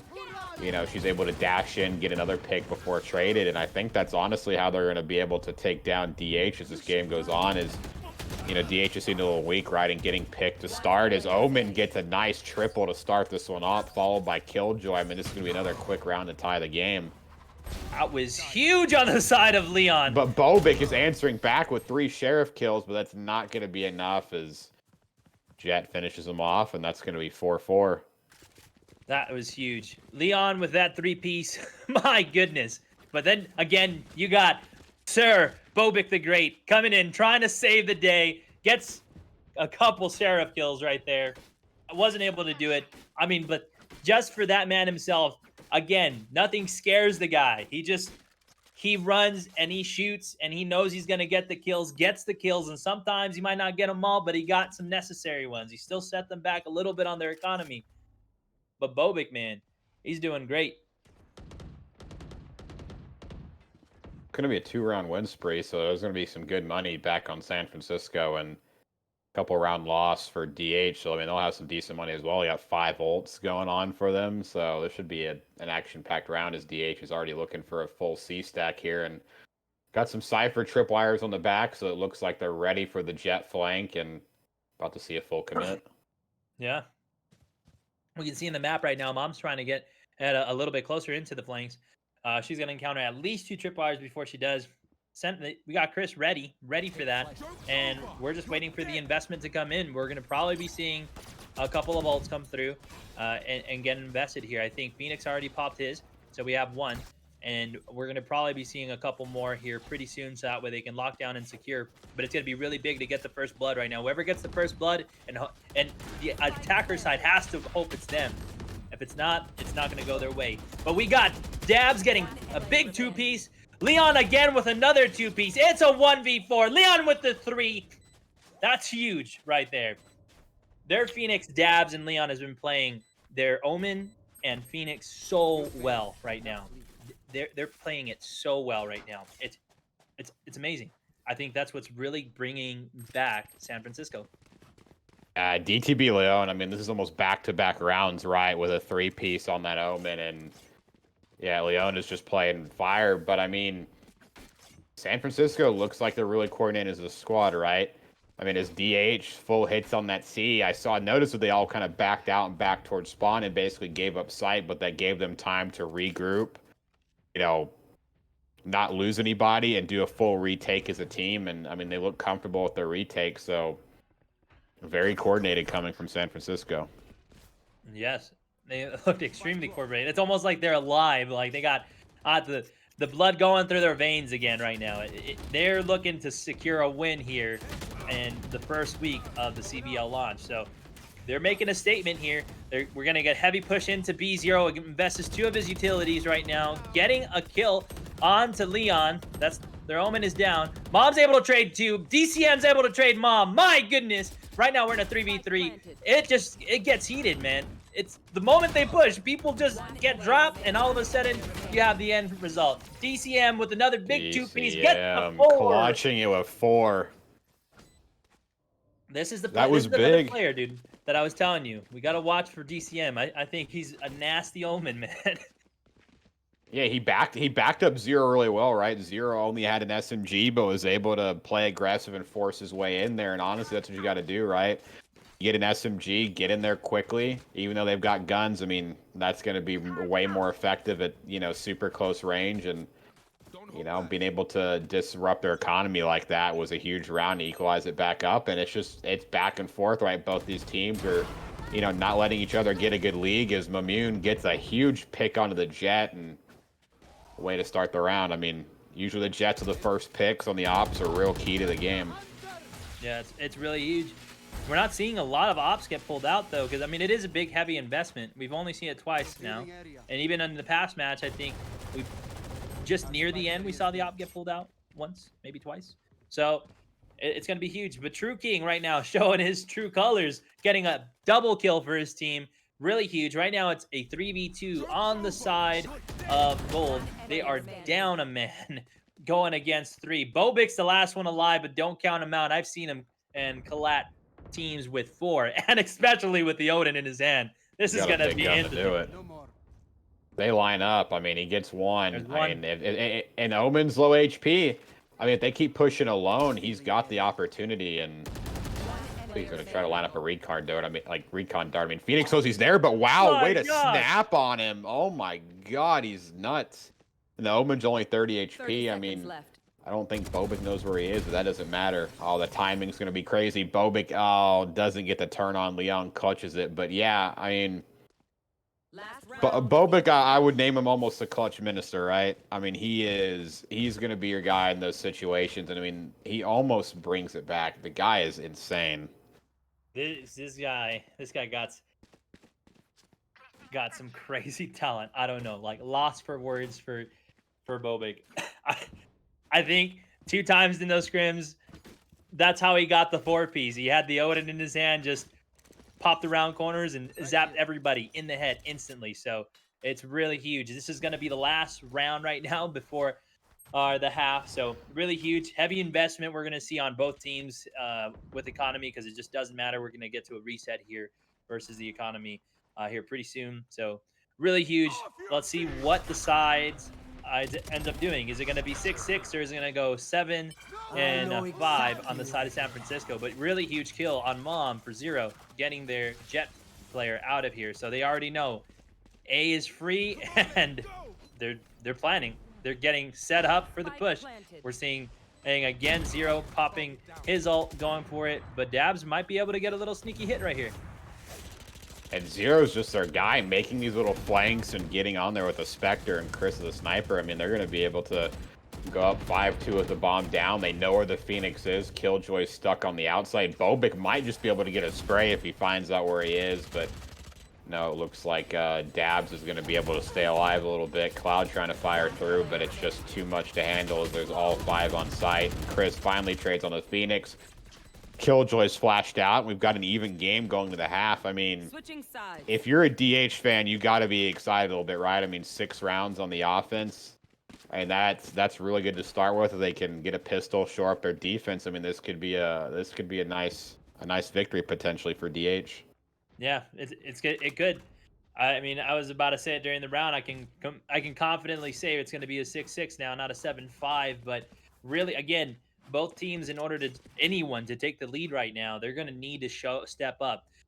I mean, you're going to have San Francisco needs to step up on their offense. They have to play offense better than DH can play offense and better than they can think they can play offense ever. And the same thing on the side of Gold. They got to play defense way better and expect probably a heavy, heavy push on their side because you're going to get everybody right now. Somebody's trying to get the lead. If it's not the lead, we're going to our first OT game, baby. I'm excited about that. But that can be high stress for the players. And I know at those high stress moments, for those that haven't competed, that are playing on these teams, it's going to be huge. Like, that's going to be a real testament to their players, right? They're going to have to really show up for their team. Spike planted. Oh, absolutely. Looks like DH is trying to retake the bomb. I mean, it's going to be in a 3v2 situation. Bomb's going to be down C. This is a nice opening half. The Phoenix got shut down in that garage real quickly, and DH are stuck on the half as Dabs gets one. The Breach is going to be stuck, mollied out, but Dongle no trades the kill. Sova gets it, and San Francisco starts out with a round. So good pistol round for them. I think it's 1-1 on pistols. So both teams showing they can do pistol rounds. Yep.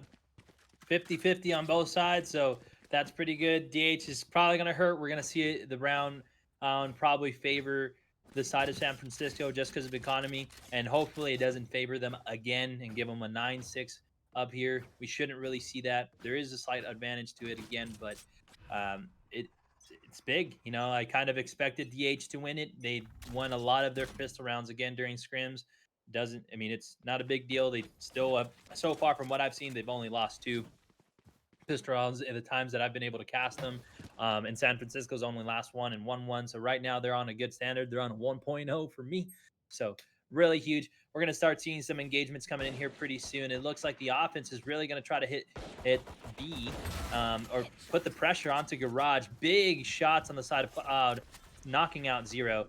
It's very interesting. We got Molly's and Fires coming now. Paranoia, and he's burned down.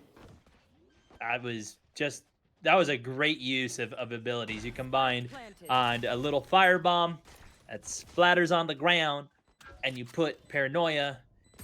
DCM didn't know what to do. He was kind of like, "What? I'm stuck. I'm dead." Did you see the off out of that jet? Yeah, that was amazing. Or was that a Marshall? That might have been a Marshall. Yeah, I might be trolling a little bit with that call, but yeah, I mean they got the Phoenix in garage again, and then instantly just had the game sense to molly that and completely took out the Omen. And I mean, now they're 2 rounds up. I mean, this is going to be the key round for San Francisco. They want to break out, right? If one of these teams wants to win the game, they've got to get rounds on the board in a chain, right? We need more than just 2 rounds at a time, right? We need somebody to get 3, 4 rounds in a row. So, I mean, this is going to be a key round right here for San Francisco if they want to win this. Yeah, momentum is key. Momentum is key in anything. So, right now, San Francisco has a pretty good momentum right now, at least 2. DH really needs to shut them down here though, and put a board, like a point on the board to stop it, and just to keep like keep themselves in the round. But I'm pretty sure that they'd be able to do that, just as San Francisco is showing us that they're not out and they're able to do what most people think they're not. So really huge. I'm kind of excited to see what Mom's going to be able to produce with this Marshall here. So such an early investment. It does well. You hit the headshots, you get the one-shot kills. Body shots aren't one shot necessarily, but it's still pretty. It's a great gun at a round like this. It puts pressure on the defense to not be peeking out as wildly as some of them might want to do. So this is going to be really huge on the side of San Francisco as they put the pressure on the defense. Yeah, Marshall's second round buys are nice, right? Even with light shields, you're going to rip people real quickly, especially that's ready to fire. And with no shields, I mean, you could potentially just almost one-shot people depending if you hit that head or not. So yeah, the Marshall is always a nice buy. Its aim is super good. 30 seconds left. Oh, nice Oh, headshot with goodness. dabs. Yeah, oh, man, that's going to be A for free, as Sova's the only one even close, as Omen's still stuck in B, and there's 2 rotating from C. And with that bomb down, that's going to be a hard retake, but DCMH gets another trade. Nice one on Bobik as a Jet tries to go over aggressive and hop up. I mean, this could be a nice retake here. That was huge. Bobik just flat, just took him out, instantly. So trades are coming through. It's a 1v1 scenario right now. Dabs. And my goodness, Dabs is able to get the win. Here's the third round. There we go. Finally, some teams starting to chain a few rounds together, so that was good. That with the Bobik pick, there might have been a chance for a little bit of a retake there, but San Francisco held on and putting their dominance even further in this game. Looks like the chat's asking me to stop calling him Mom. But I can't really pronounce his mom. Stop calling him Mom. Manu. Wait, Mamu? I like somebody in the chat said it was Momu. like... Momu. That must be his name. Momu. Well, somebody said Mumune. Mamune. Yeah. So I guess that's going to be it. I mean, we'll get a clarification on that later. But yeah, I guess we'll go with Mamune. Mamune. Sounds a lot better. Pretty sure he doesn't like being called Mom. Not trying to call him Mom for any other reason. Yep. Momune. Okay, let's go. We got clarifications coming in. Yep. Momune. Yeah, there we go. Mamune. All right, we have been corrected. We have been set straight now. No more moms out of this No chat, more, all right? No more mom. Only dads, okay? Only dads. It's going to be really huge on the side of San Francisco. Again, they get the first blood. This is pretty big. Pretty big in any competitive game. When you get the man down, it's almost like it's a ton easier. It's free play at some times. You got a lot to work with, a lot less stress has to go through as the defending or the opposing side. But we're going to see right now how Killjoy pull out her detainment, so that's going to be huge. Closing down the side of C for the attackers, so I don't think defense is going to be really pushing in. Leon gets the kill on Dongle right now, leaving it at a 2v4. Now it's a 3v1. Really huge on DCM, getting 2 major kills, but... Nice. Yeah, it's not going to be too much because he only has 18 health left, and... I mean, unless he can get some nasty headshots here, but nope, True King's waiting for it, and that's going to be 10-6, so that's going to be 4 rounds in a row. But yeah, and the Killjoy is really nice when you're able to get on that bomb site, lock him down, and you saw as they threw that ult out, they immediately played aggressive. A lot of them were stuck in that B choke and garage. It's, they had the heads-up knowledge to know where they'd be sitting. They rushed them and were able to get them down, so... Yeah, San Francisco's playing really coordinated right now. They're starting to play a bit more aggressive. They're getting their economy rolling. I mean, they're rounds in a row. I mean, they should have some money stacked here, and this is putting DH in a hole. Yeah, they're getting the momentum. One of the teams had to do it, and one of the teams stepped up to the plate, and that team happened to be San Francisco. So 10-6 right now. This can be closing in pretty soon. If they put another point on the board, it's going to be a pretty hard comeback because you got to get the momentum somewhere.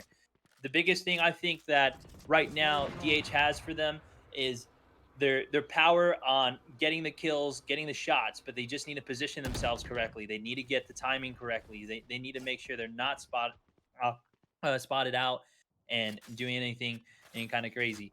They need to get at least 2 kills in the round before they can actually secure some things, because like we see on the side of San Francisco, they get the first blood and then the kills just keep rolling. The trades do come in. Sometimes it's a 1v1.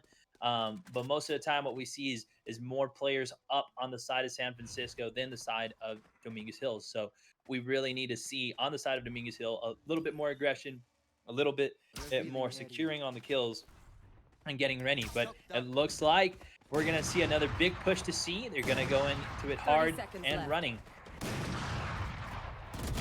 Yeah, we get a C push, and it looks like that Phoenix player is able to make it through garages.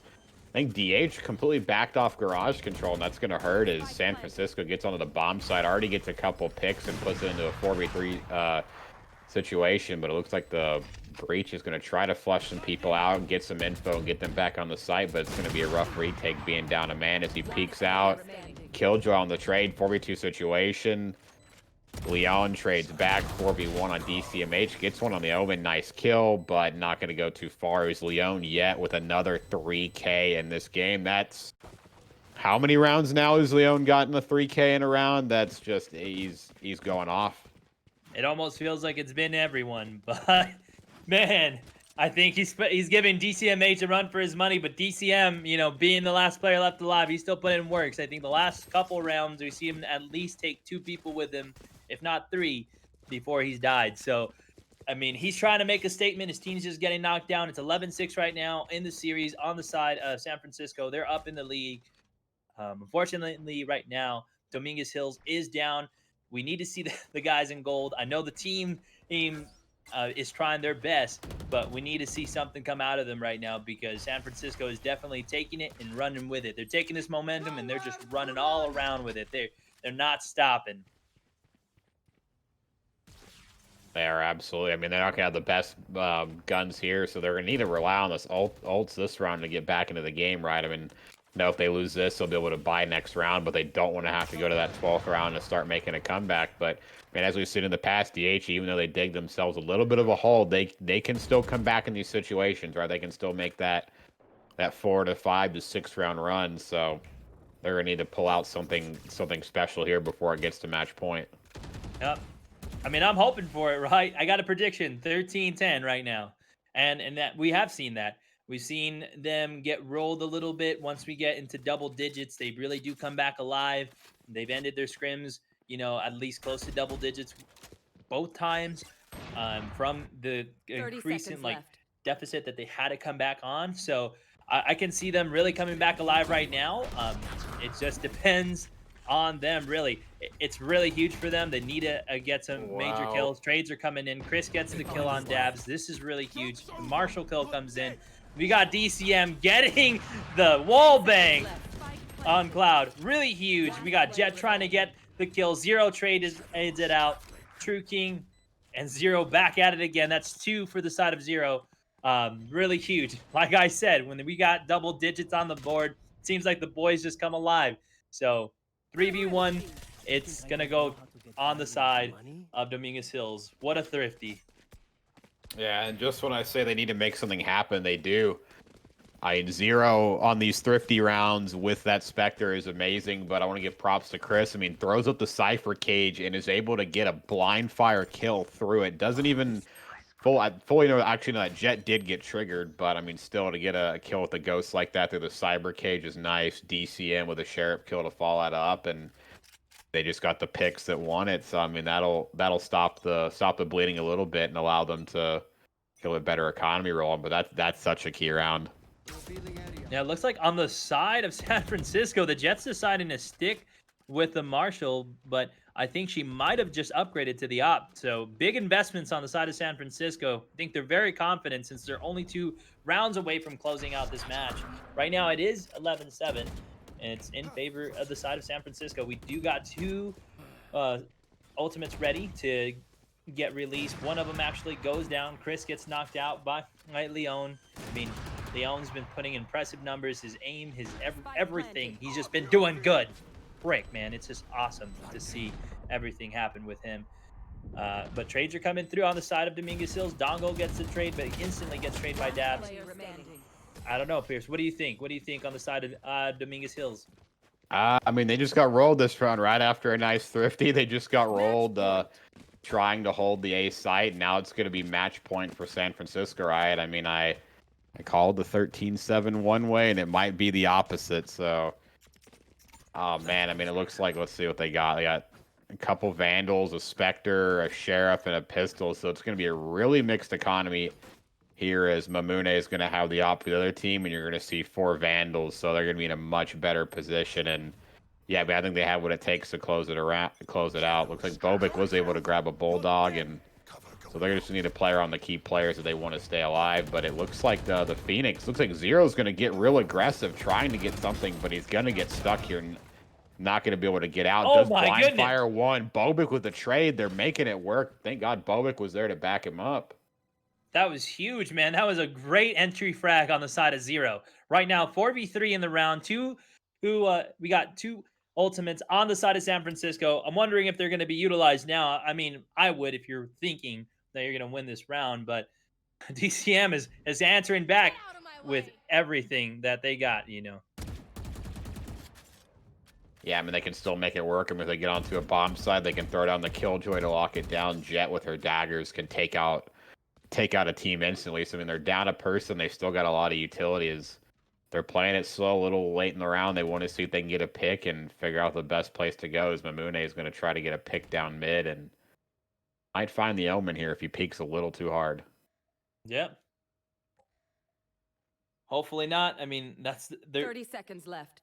Dominguez Hills is hoping that none of that happens.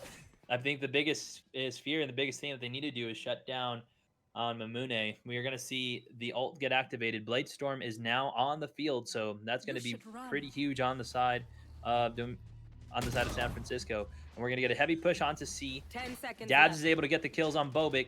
It's going to be up to the other 3 boys in gold to just shut them down. It's a 3v3. They need these trades. They need these kills, and if they don't, it's going to close out here 13-7 in favor of San Francisco. But huge kill on Mamune. Chris does it again for the team. Dabs goes down, only 1 left. They're going to know where Cloud is going to be, and they're right now on the full frontal assault. They're defusing the bomb. Oh, but Cloud knows where the bomb is. Gets the kill. That's huge. Huge on the side of Cloud. Man, Cloud's making this hard. They're having a hard time get on the bomb. I mean, if Cloud keeps jiggle peeking this, it's a 1v1. Doesn't have to peek right now. It's going to get him. And wow, what a clutch of 4K in the round. I mean, GG's. That is huge. Cloud, man. That was next level type of play right there on the side of Cloud. You got a major 3K at the end. And all 2 of them through the smoke, he knew exactly where the bomb was going to be, and he gets the kills.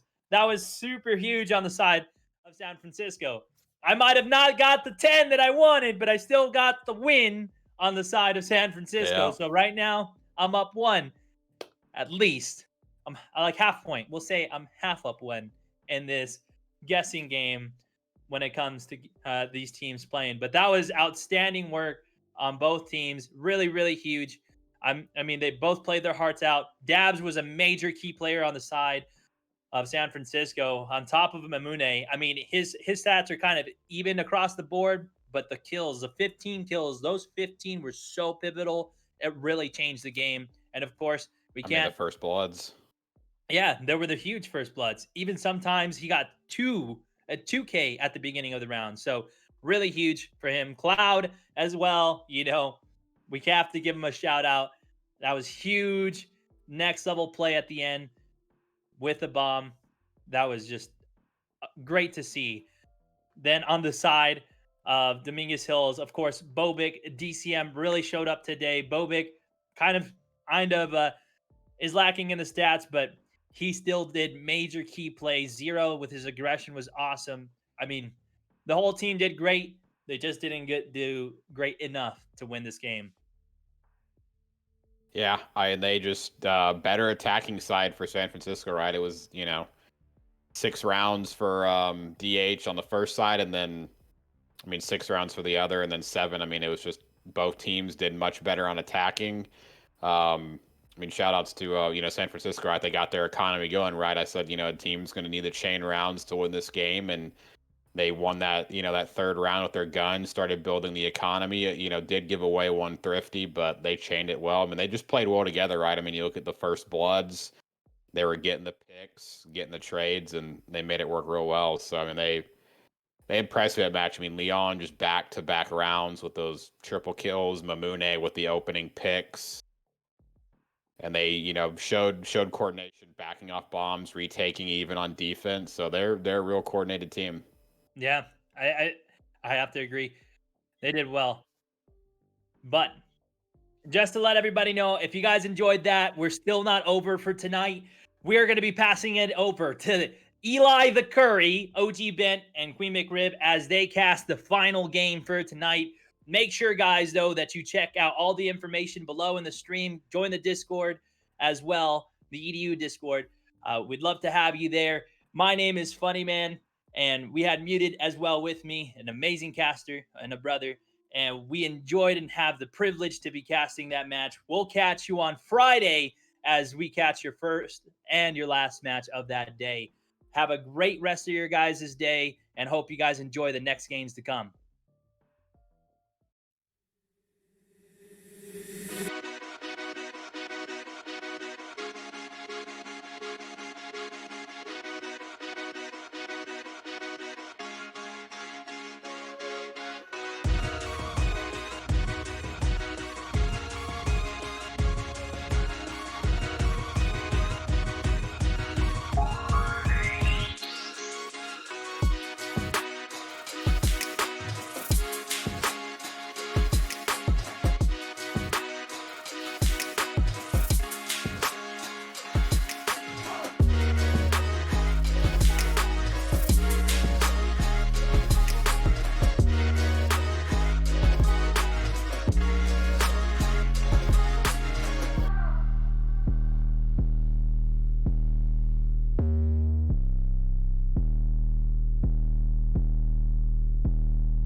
La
la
back, everyone, to everyone's favorite Valorant tournament, the Gamers EDU Collegiate Valorant League. I am your host, Queen McRib, and tonight's match will be between SDSU White and CSULB. But before we get into our regularly scheduled bloodthirst, I want to let you guys know that interviews with the team captains are all available on the Gamers EDU website and YouTube. And last but not least, this week is Mental Health Awareness Month, which is Mental Health Awareness Week, which is super important to us here at the Gamers EDU. So if you or anyone you know is struggling emotionally, you can hang out with us in the Discord. There's plenty of resources available to you, as well as on our website. And now I am joined by the OG Ben and Eli the Curry. What's up, guys? What's up? What's up? It's good to be back for round 3. Let's go. How's it going, everybody? I hope y'all doing good. Everybody good? Everybody took their time after the intermission, got their snacks, got their water, hydrate. I got a whole 12 box of donuts right here, so I'm good to go. You drinking water? This is a coffee mug, but it's water in here. I promise, it's water. I mean, I had a We're protein hydrating. shake. We're hydrating. I mean, that's about all I got. I'm glad to hear it. I'm glad to see you two again as we close out this Wednesday night. We had close battle at the end, our match 2 between Dominguez Hills Gold and San Francisco State. Props to San Francisco State for taking that ultimately. But that was a back and forth battle there. That was really close in that first half. Now moving on, we are going to be watching California State Long Beach going up against San Diego State White. I'm gonna be completely transparent with everybody. I am not far from the Long Beach campus, so there are expectations. I need them to rep my current proximity, so I can be excited when I'm heading off tomorrow. I go by the campus, I can be like, "Yo, y'all got it, Gigi. It was easy, clap." Because if they get blown up, I might, I just be like, "Hey, what? I got to put my head down, heading around town now." I know C. I don't know who you are. I know C. No C. No. I don't know. But So at least last night was a little crazy, a little wild.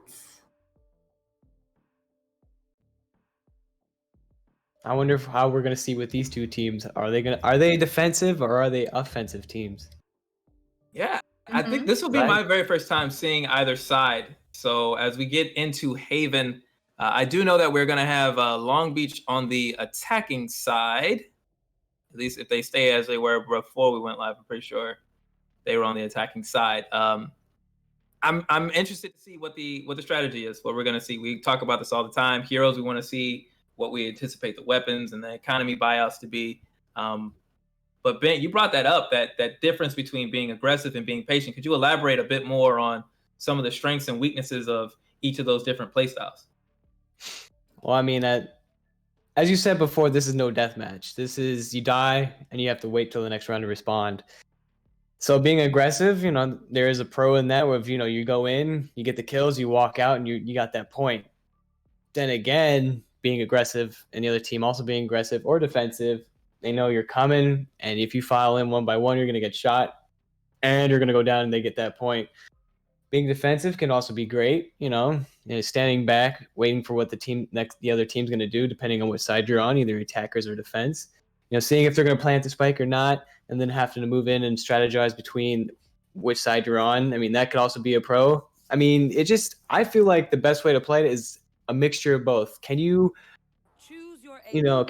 play offensive and defensive together where it benefits both sides of your team, covering your weaknesses and playing to your strengths? Yeah, that balance, both in agent selection, right? Not every agent is equipped for the same task. Some agents are better pushing the pace, being more aggressive. Some agents, utilize strategies where they want to play defensively. They want to use cover more. They want to get more information before they approach a fight. You have to balance that, and that interplay is what will decide which one of these two teams will walk away with a victory in our final match of this Wednesday night. McRib, can you believe we made it this far? I cannot. All right. So we are right now in the advantage of Quasi. He's going to mix me up this entire time with that name. I'm going to go back and forth. But we're seeing this is San Diego State side on the defenders. and then our Long Beach University's crew on the attacking end. See Rising Rage on Phoenix. That's an agent we've seen a lot. A lot of the best players are, using Phoenix in the teams. I'm wondering, we're gonna see Rising Rage, and we're gonna say that name all over and over again as this pistol round begins. Get tongue twisted. Rising Rage. Yeah, I mean, I haven't seen it. I haven't seen either of these teams play, so I have no idea what going into this, how do they play? I have no idea. So I mean, we're just gonna have to see it unfold right now. Mm-hmm. And we can see right now, it seems like the attackers are very aggressive. Yeah, already into the site now. Rising Rage pushing through, taking down the sentry drone. Getting that. Rising Rage being the first one to go down on their team. But right Jello now, over here getting that one kill off. Tom with the 2K in response now. So the attacker side, they come out of this initial skirmish up one player, and the spike is down. This is looking good for them in this attacking side. Young V, you see, pushed off the angle there. Drone's down. It's going to be tough. Ooh. Young V taking that top. Galaxy trying to pull people up by shooting. Yeah. Was able to take down Tommy. It's to peek this corner here, but isn't able to get that shot. Nope, not able to get that shot. Not able to get that headshot. Now we see here this is where this starts getting momentum. These pistol rounds are very important. Knowing when to buy, and also this is what plays into your economy for the rest of the game. Yeah, it's very easy to lose. That pistol round goes south, then now there's a slight ability disadvantage, a slight eco disadvantage that snowballs maybe the next 2 or 3 rounds. But if you don't manage your money carefully, it could easily cost you, round 5, round 6, and now you have a huge deficit to try to make up over the course of the rest of the game. And we see on the attacker side, some of them already bought some weapons, so they're already taking that eco, that little bit of money they got, and they're investing it towards some weapons. Yep.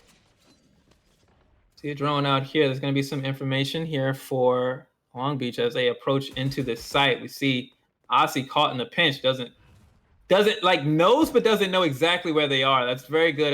Good patience on Aussie's side, not to push into that pinch. Would have been really tough to navigate. Jello going down.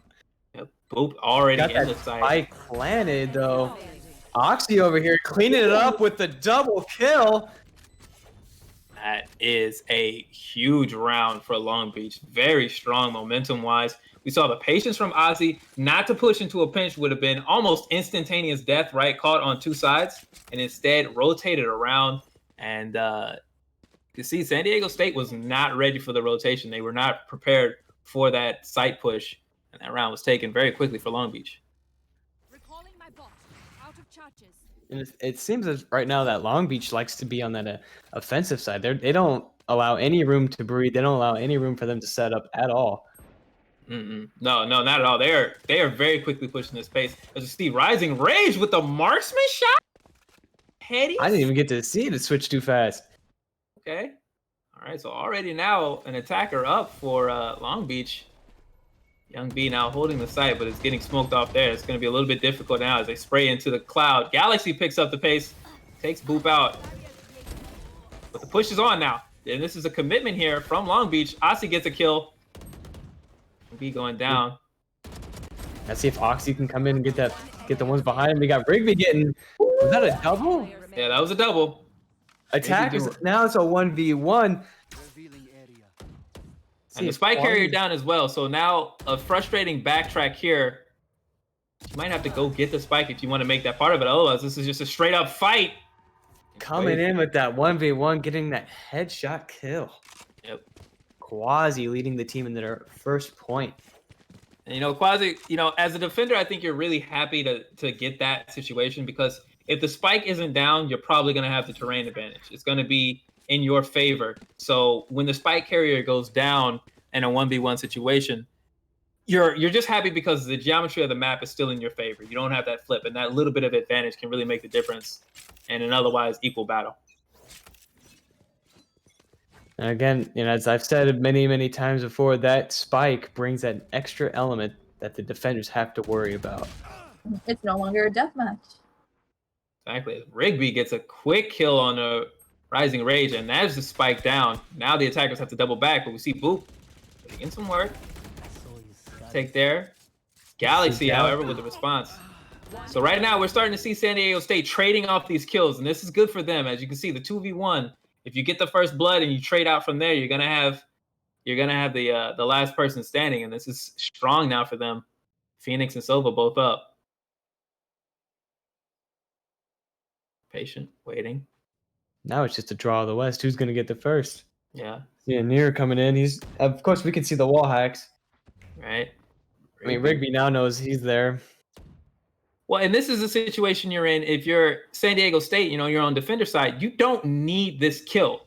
All you need is 40 seconds to elapse with nothing happening. So they have the advantage. They can play sites. They can play angles much more confidently because they don't need to do this. But while we're talking... Goes for the spike kill. But Phoenix got Rigby. that run it back. Does Near know he's... And he got the headshot. Is he going to clutch it up? Is he going to lead them into the third point? Right now. It's a great look right now for Long Beach. And he clutched it up. Nice. How many times did we say we wanted to see a Sage? How many times did we talk about a support and be like, oh yeah, we'd love to see a support agent and this and that. When we finally get a Sage and she says, no, I'm not healing nobody. They died. That's fine. It's my job. I'll take over from here. She's like, I'm taking that healing for myself. I am now an independent character. And he said, even when the enemy Phoenix ran it back, like he got all that information. I thought, it was game, set, match. She was going to tell his other teammate, they're going to coordinate. But no, she was able to take him out because she knew where he was and his teammate. It was a frustrating ult to have to use in that situation. Like you mentioned, in a 2v1, you don't want to have to use a defensive ult like that. You want to be pushing the advantage, but Anywhere just had such good shot placement. As Young B right now forced around the corner with that shorty and not able to get the shot on Boop. We got Quasi trying to get that information and dies from the Molotov from the Phoenix. We got Boop dropping the spike right now. Looks like the attackers are just going off. So this is a good round. This is a good round so far, even with the spike down. Trading out as we see Galaxy forced up into that top window, but it's hard to get out into that window once the attacking side has actually, made it into the site. They know that's where you're gonna be. They know that's the best vantage point. Now they're trying to close them off. Yep, and they got him. Man, these attackers are keeping together. They're keeping their cards close to their chest, and they're just sticking with it right now. Absolutely. Long Beach caught Galaxy. Galaxy kind of swapped weapons, maybe a tick, something like that. Maybe needs to reload or something like that, and caught him with a gun down as you turn the corner. And that is the worst place to be in a game like Valorant. You do not want to get second shot, let alone third, fourth, or fifth shot, because you're probably not going to get squeeze one off if that's what's happening.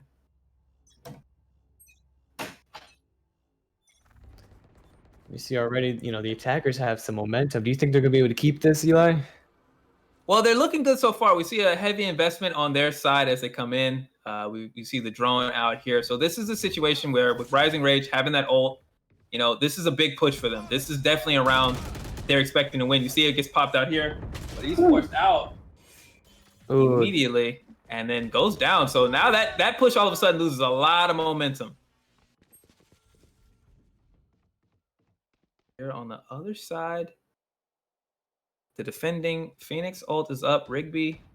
I wonder if Oxy over here is going to be able to clean it up. Oh, damn. Tom got sniped. Quasi. Ooh, I want to see. All right. Coming out with the LMG over here. I was gonna say, put that down. Don't go over there. Spike planted. Do have the spike down. Ozzy in a defensive position right now. This is tremendous positioning for Long Beach. You love to have the defenders having to rotate into you. Rigby took him out. Now I wonder if these attackers are going to be able to keep this pressure on them so they don't go for the defuse. Sorry guys, give me just a moment.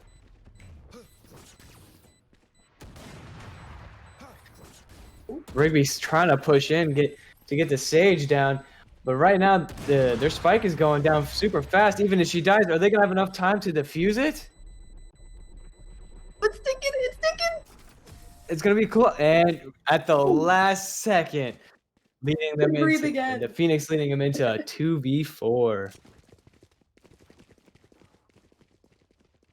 So what do you think the defense can do now? They're getting a little bit of momentum of their own. What do you think they can start doing, Ben, to kind of do this little Uno reverse card we want to see from them? It seems like they have their plan already. Taking out that Phoenix is a huge beneficial towards them.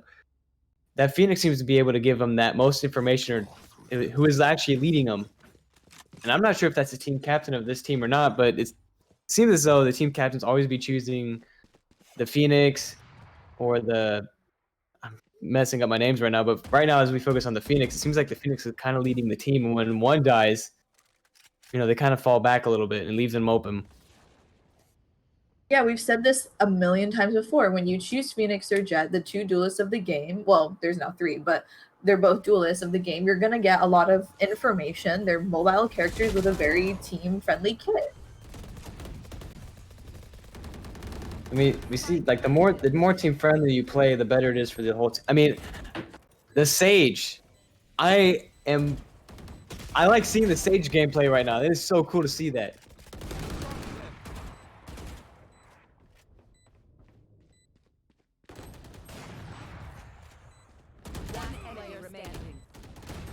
And we got a 2v1, and attackers taking it 5-2. Are they keeping this momentum that they've already gained? It seems like they're not going to let them go any more than 3 points behind or catch up to more than 3 points. All right, sorry about that, y'all. It's all good, man. It's a little summertime madness popping off here, but I'm back. It's like Long Beach is popping off as well as they. Summertime sadness. You said at least it's not summertime sadness. No, not sadness. No, not sad. But I'll tell you right now, if San Diego State can't turn this around, they might be the ones looking sad this summer because they are falling behind as we enter into this. Yeah, I literally just asked Ben. I was like, what can they do to come back from this? Because it really seems like the attackers are building this momentum, and that's one thing you don't want to see in Valorant. The other team building momentum, taking you out, gaining confidence. Well, what you really want in a situation like this to make a comeback is you need to use the information that you've gotten in rounds lost, because that's going to tell you, honestly, the most. It's not the victories, it's the defeats that will teach you the most, even during the course of a match. So where's the most pressure coming from? Where is the key kills? When are they happening? How are we getting picked off first every round? As you see right there, Quasi basically in a position where he couldn't win.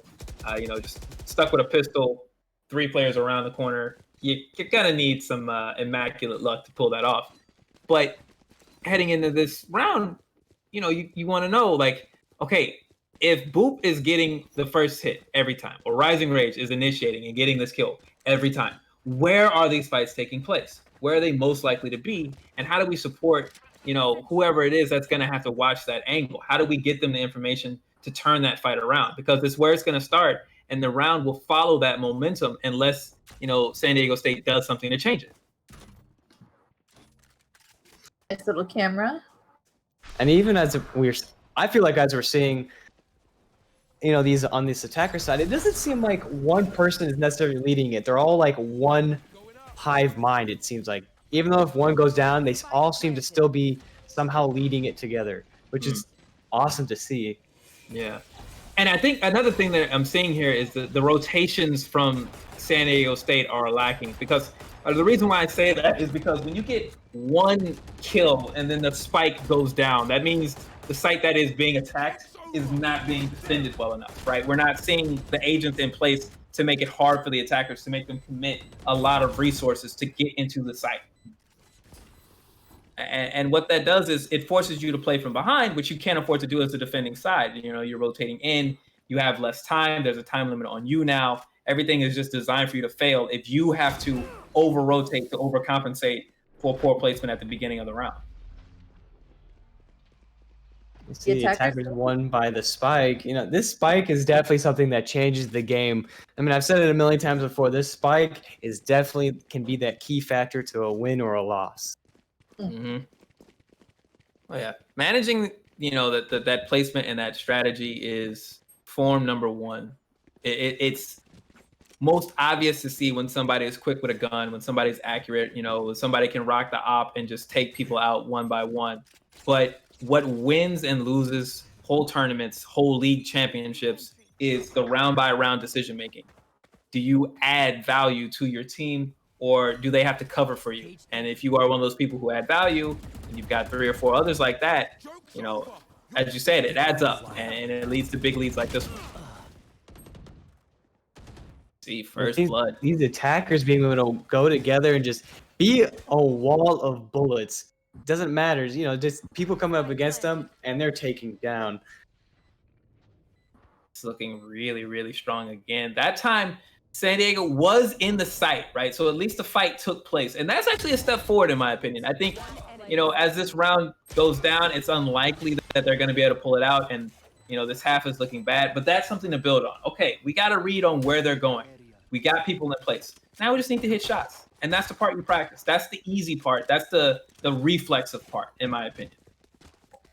I mean, these attackers right now, Long Beach got a huge momentum of 8-2. Do you think that they're going to be able to turn that around, Eli, or no? Well, I got to tell you, Ben, I think it's a question of composure. Certainly right now, a round like this is not one that, as a defender, you're looking to win. Your economy is busted. As you can see right now, there's only one real rifle on the side of San Diego State. So it's all hands on deck in terms of information gathering. We have to learn how this push is going to work, because they're going to need to respond when they're on the attacking side. They're going to need to replicate this aggression and this precision. As you see, Jello trying to turn it around, does get a flank, and this is an even fight right now with the spike carrier down. I tell you what, there is no way San Diego State should have expected to win this round. There is no reason they should have been able to do it, but they are on the verge. As Ozzy turns the corner, the Killjoy, you see zoning him off. He knows he can't go there. No, seems like he's just trying to get there at the spike and use that as a. I think he's definitely going to try to use the spike as a pull. No, they snuck it into a different site.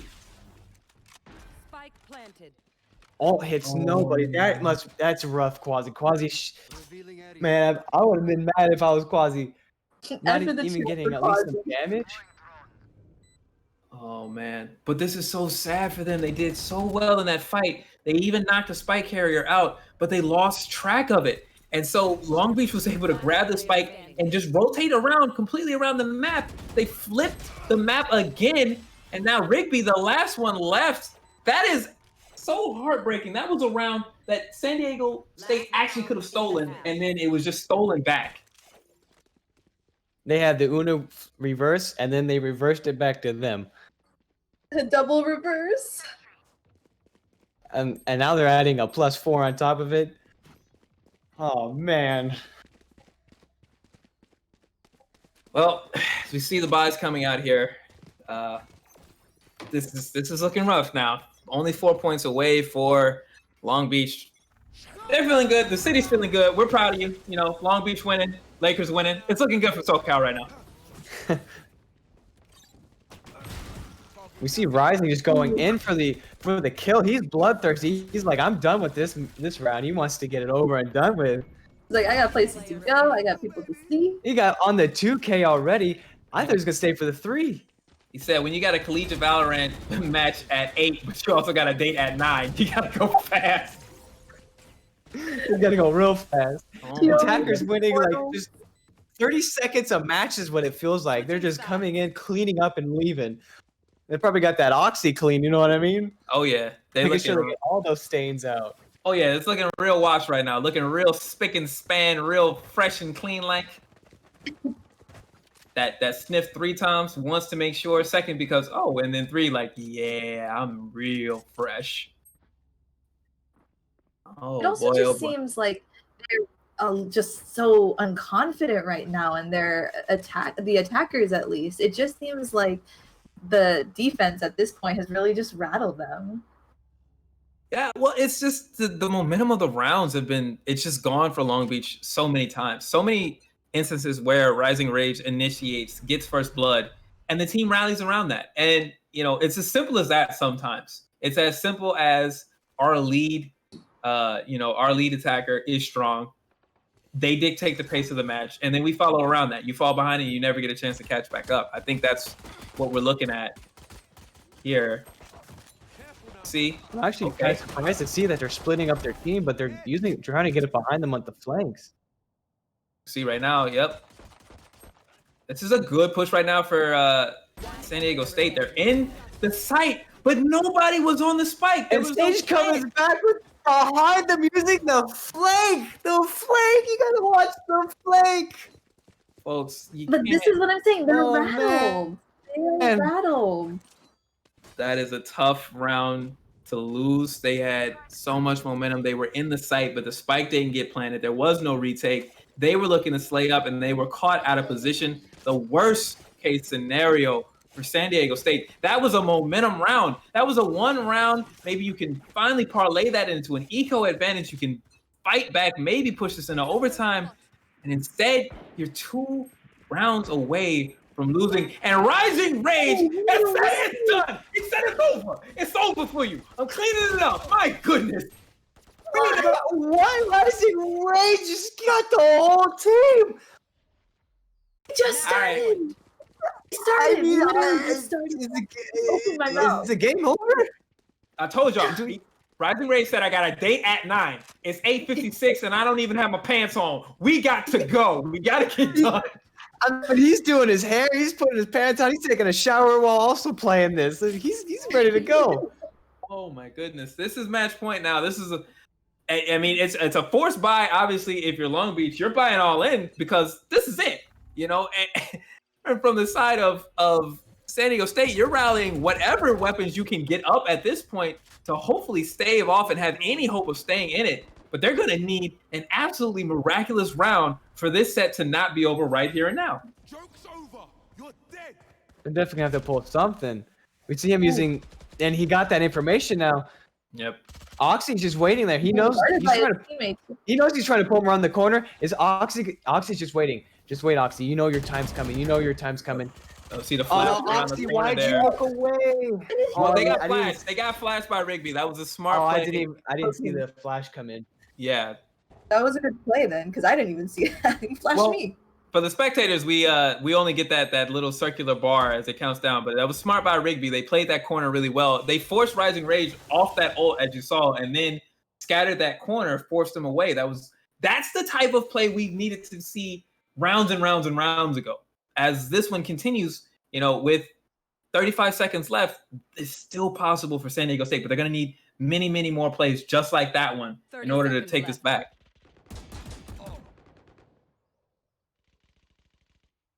He knows they're coming. Tom knows they're coming. This is where you have to be clean. Tom's trying to pull Jerry out of his hole. And rear with the take there. 10 seconds left. With the trade out there. Yeah. They only got 6 seconds and they got to plan. Otherwise, there's 4. There's 3 seconds. And if they haven't planted, this is it. Young V was taken out. Defenders win without even having a spike planted. Oh my goodness. Young V. I mean, just like that game was not even that long. No, it wasn't. It wasn't even. I mean, we just started. Did we just start casting? Yep. And now we're done. I don't think anywhere to be. We're done. Rising Rage literally just finished, disconnected, and is typing in the Discord on the mobile phone like, GG, I gotta go. Yeah. My date's waiting. Rising Rage. We're gonna Rising Rage. I mean, he's just like, hey, you guys. All right, I gotta clean this up real quick. I got places to be. I got people to see. He's like, literally, watch this. And ended the game. Well, I tell you what, Rage, you tell whoever you're about to go see, whoever's got you in such a rush, you show them the vibe. You're definitely going to have time, but it ain't going to be that long. Well, I tell you what, that is, what do you even say? Honestly, I don't, like, you're just speechless. Like, Rage just came through. He's like, I'm on fire. And he just wiped everybody out. It's what we discussed before, though. Once your team gains that really deadly momentum, it's so hard. It's so hard to fight against it and to start gaining your points back. It's so hard. Once it was like, at one point it was like 11-2. I was like, oh, it's gonna be a miracle if they come back from this. Yeah, it's really rough when the economy starts to go away from you. That snowball starts rolling downhill.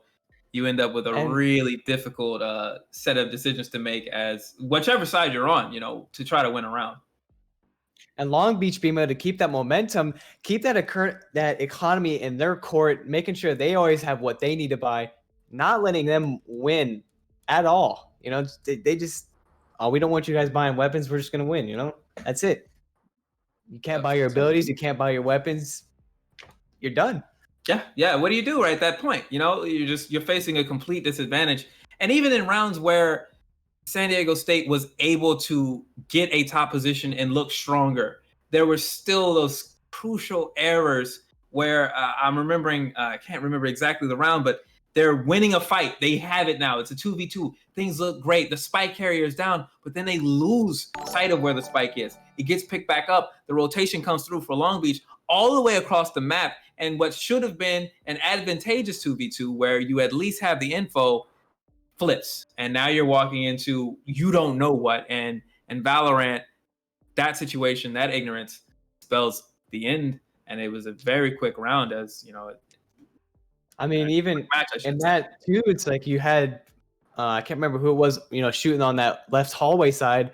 I would have had, my partner be at least looking for that flank. And if you have to, shift over to if more than one person coming down that hallway, then you shift. But not having that flank covered really cost them that round. And that's just another thing that led to the Long Beach's momentum against them. Yeah, I think we can also speak a bit, though these two teams, they had a lot of the same agents. As I'm looking at it, you see the two Phoenixes. Those are your top two, in terms of KDA. It's what you would expect. But we can talk about the Sage play maybe for Long Beach. Maybe that helping out. Oh, the Annie. Yeah. Oh, that Sage play was that was a clutch play for sure. I didn't even think use the ult and then heal yourself and then just get those 2 shots off real quick, clutch it up. Mm-hmm. Again, momentum, Like keeping that ball in your court. Yeah. Like just those sight lines, managing those sight lines so they're only seeing what you want them to see is so important. That's what Sage was made for. Exactly. Yeah. And that forcing people, maybe not forcing them off, right? The ice isn't going to hurt you, but slowing them down and allowed Long Beach to push a pace that San Diego State couldn't keep up with. So every time they're slow to the punch, they're coming around corners, they're not able to clear correctly or accurately. And once that started, Rising Rage was just not going to hesitate. Ozzy was not going to hesitate. Boop was not going to hesitate. They're going to capitalize on any weakness that they see. And when you work together like that, you create those weaknesses, you finish strong, you get done in 25 minutes. Boom, bam, out in a hurry. It's a complete domination. So many times we say that Valorant caters to the defense, but like here, I mean, we really saw that this team, it didn't matter. Defense, attackers, that they were aggressive, they worked as a unit, it doesn't matter. They're just gonna win. I didn't realize they called in SEAL Team 6 to go against some of these Valorant leagues. Yeah, these are collegiate professionals. Yeah. That's what we like to.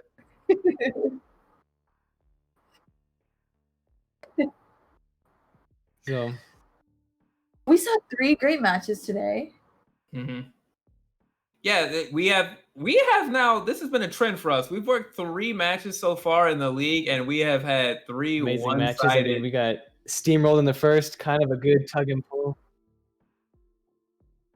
I'm just thinking, when's it coming? I feel like we're coming due for one of those overtime 22-20 type games. So I'm just hoping that I don't have anything lined up when it happens, because I'm here for the long haul of it. But this was well, Bet and I had one of those games, and because of that game, and since it was in the scrim, I was like, these are the only games that this tournament is going to be made up of. So I'm so surprised that we've had some of these super steamrolly, super washed games where it's just 13-2.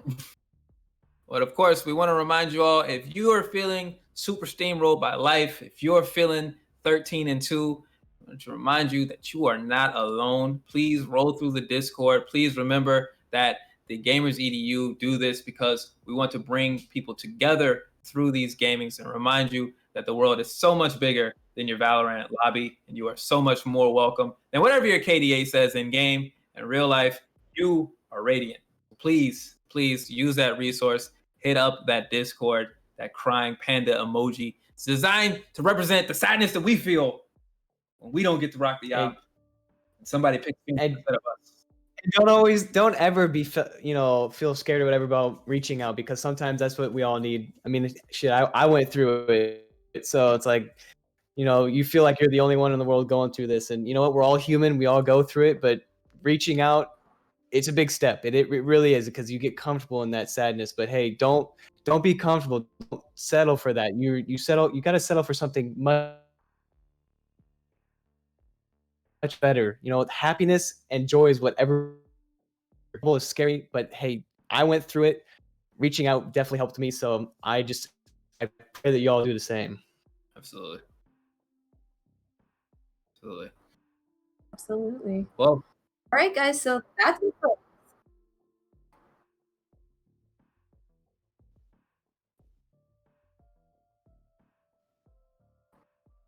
And we also have matches at 4 and 5 o'clock on the Gamers EDU 2 as well. So that's it for this casting trio. Until Friday, you guys, I'm Queen McRib. I stream Friday, Saturday, and Sundays, 8 to 12 p.m. And Eastern. I'm the OG Bent, and I stream kind of randomly. I mean, I'm still getting the schedule down, but hey, I'd love to have you all come and join me. I play a whole bunch of variety games, and pass it off to you, Eli. And I am Eli the Curry. I stream alongside my girlfriend, partner in crime, Mira_LBC. That name is where you can find our Twitch. We stream almost daily at noon Pacific and at 8 p.m. Pacific. If you would actually look underneath where the video is playing right now, you will find all of our information. And I can tell you, Mia and I will be going live after this broadcast, probably playing some Street Fighter. Although I just told her now that I'm doing that in real life, so I shouldn't have done that. I'm gonna get in trouble. So you're gonna see me get yelled at. Roll through the street. All right, so before Eli gets yelled at, I'm Queen McRib. I'm the OG Bent. And I am Eli's in trouble. Signing off, guys. Bye. Bye, guys.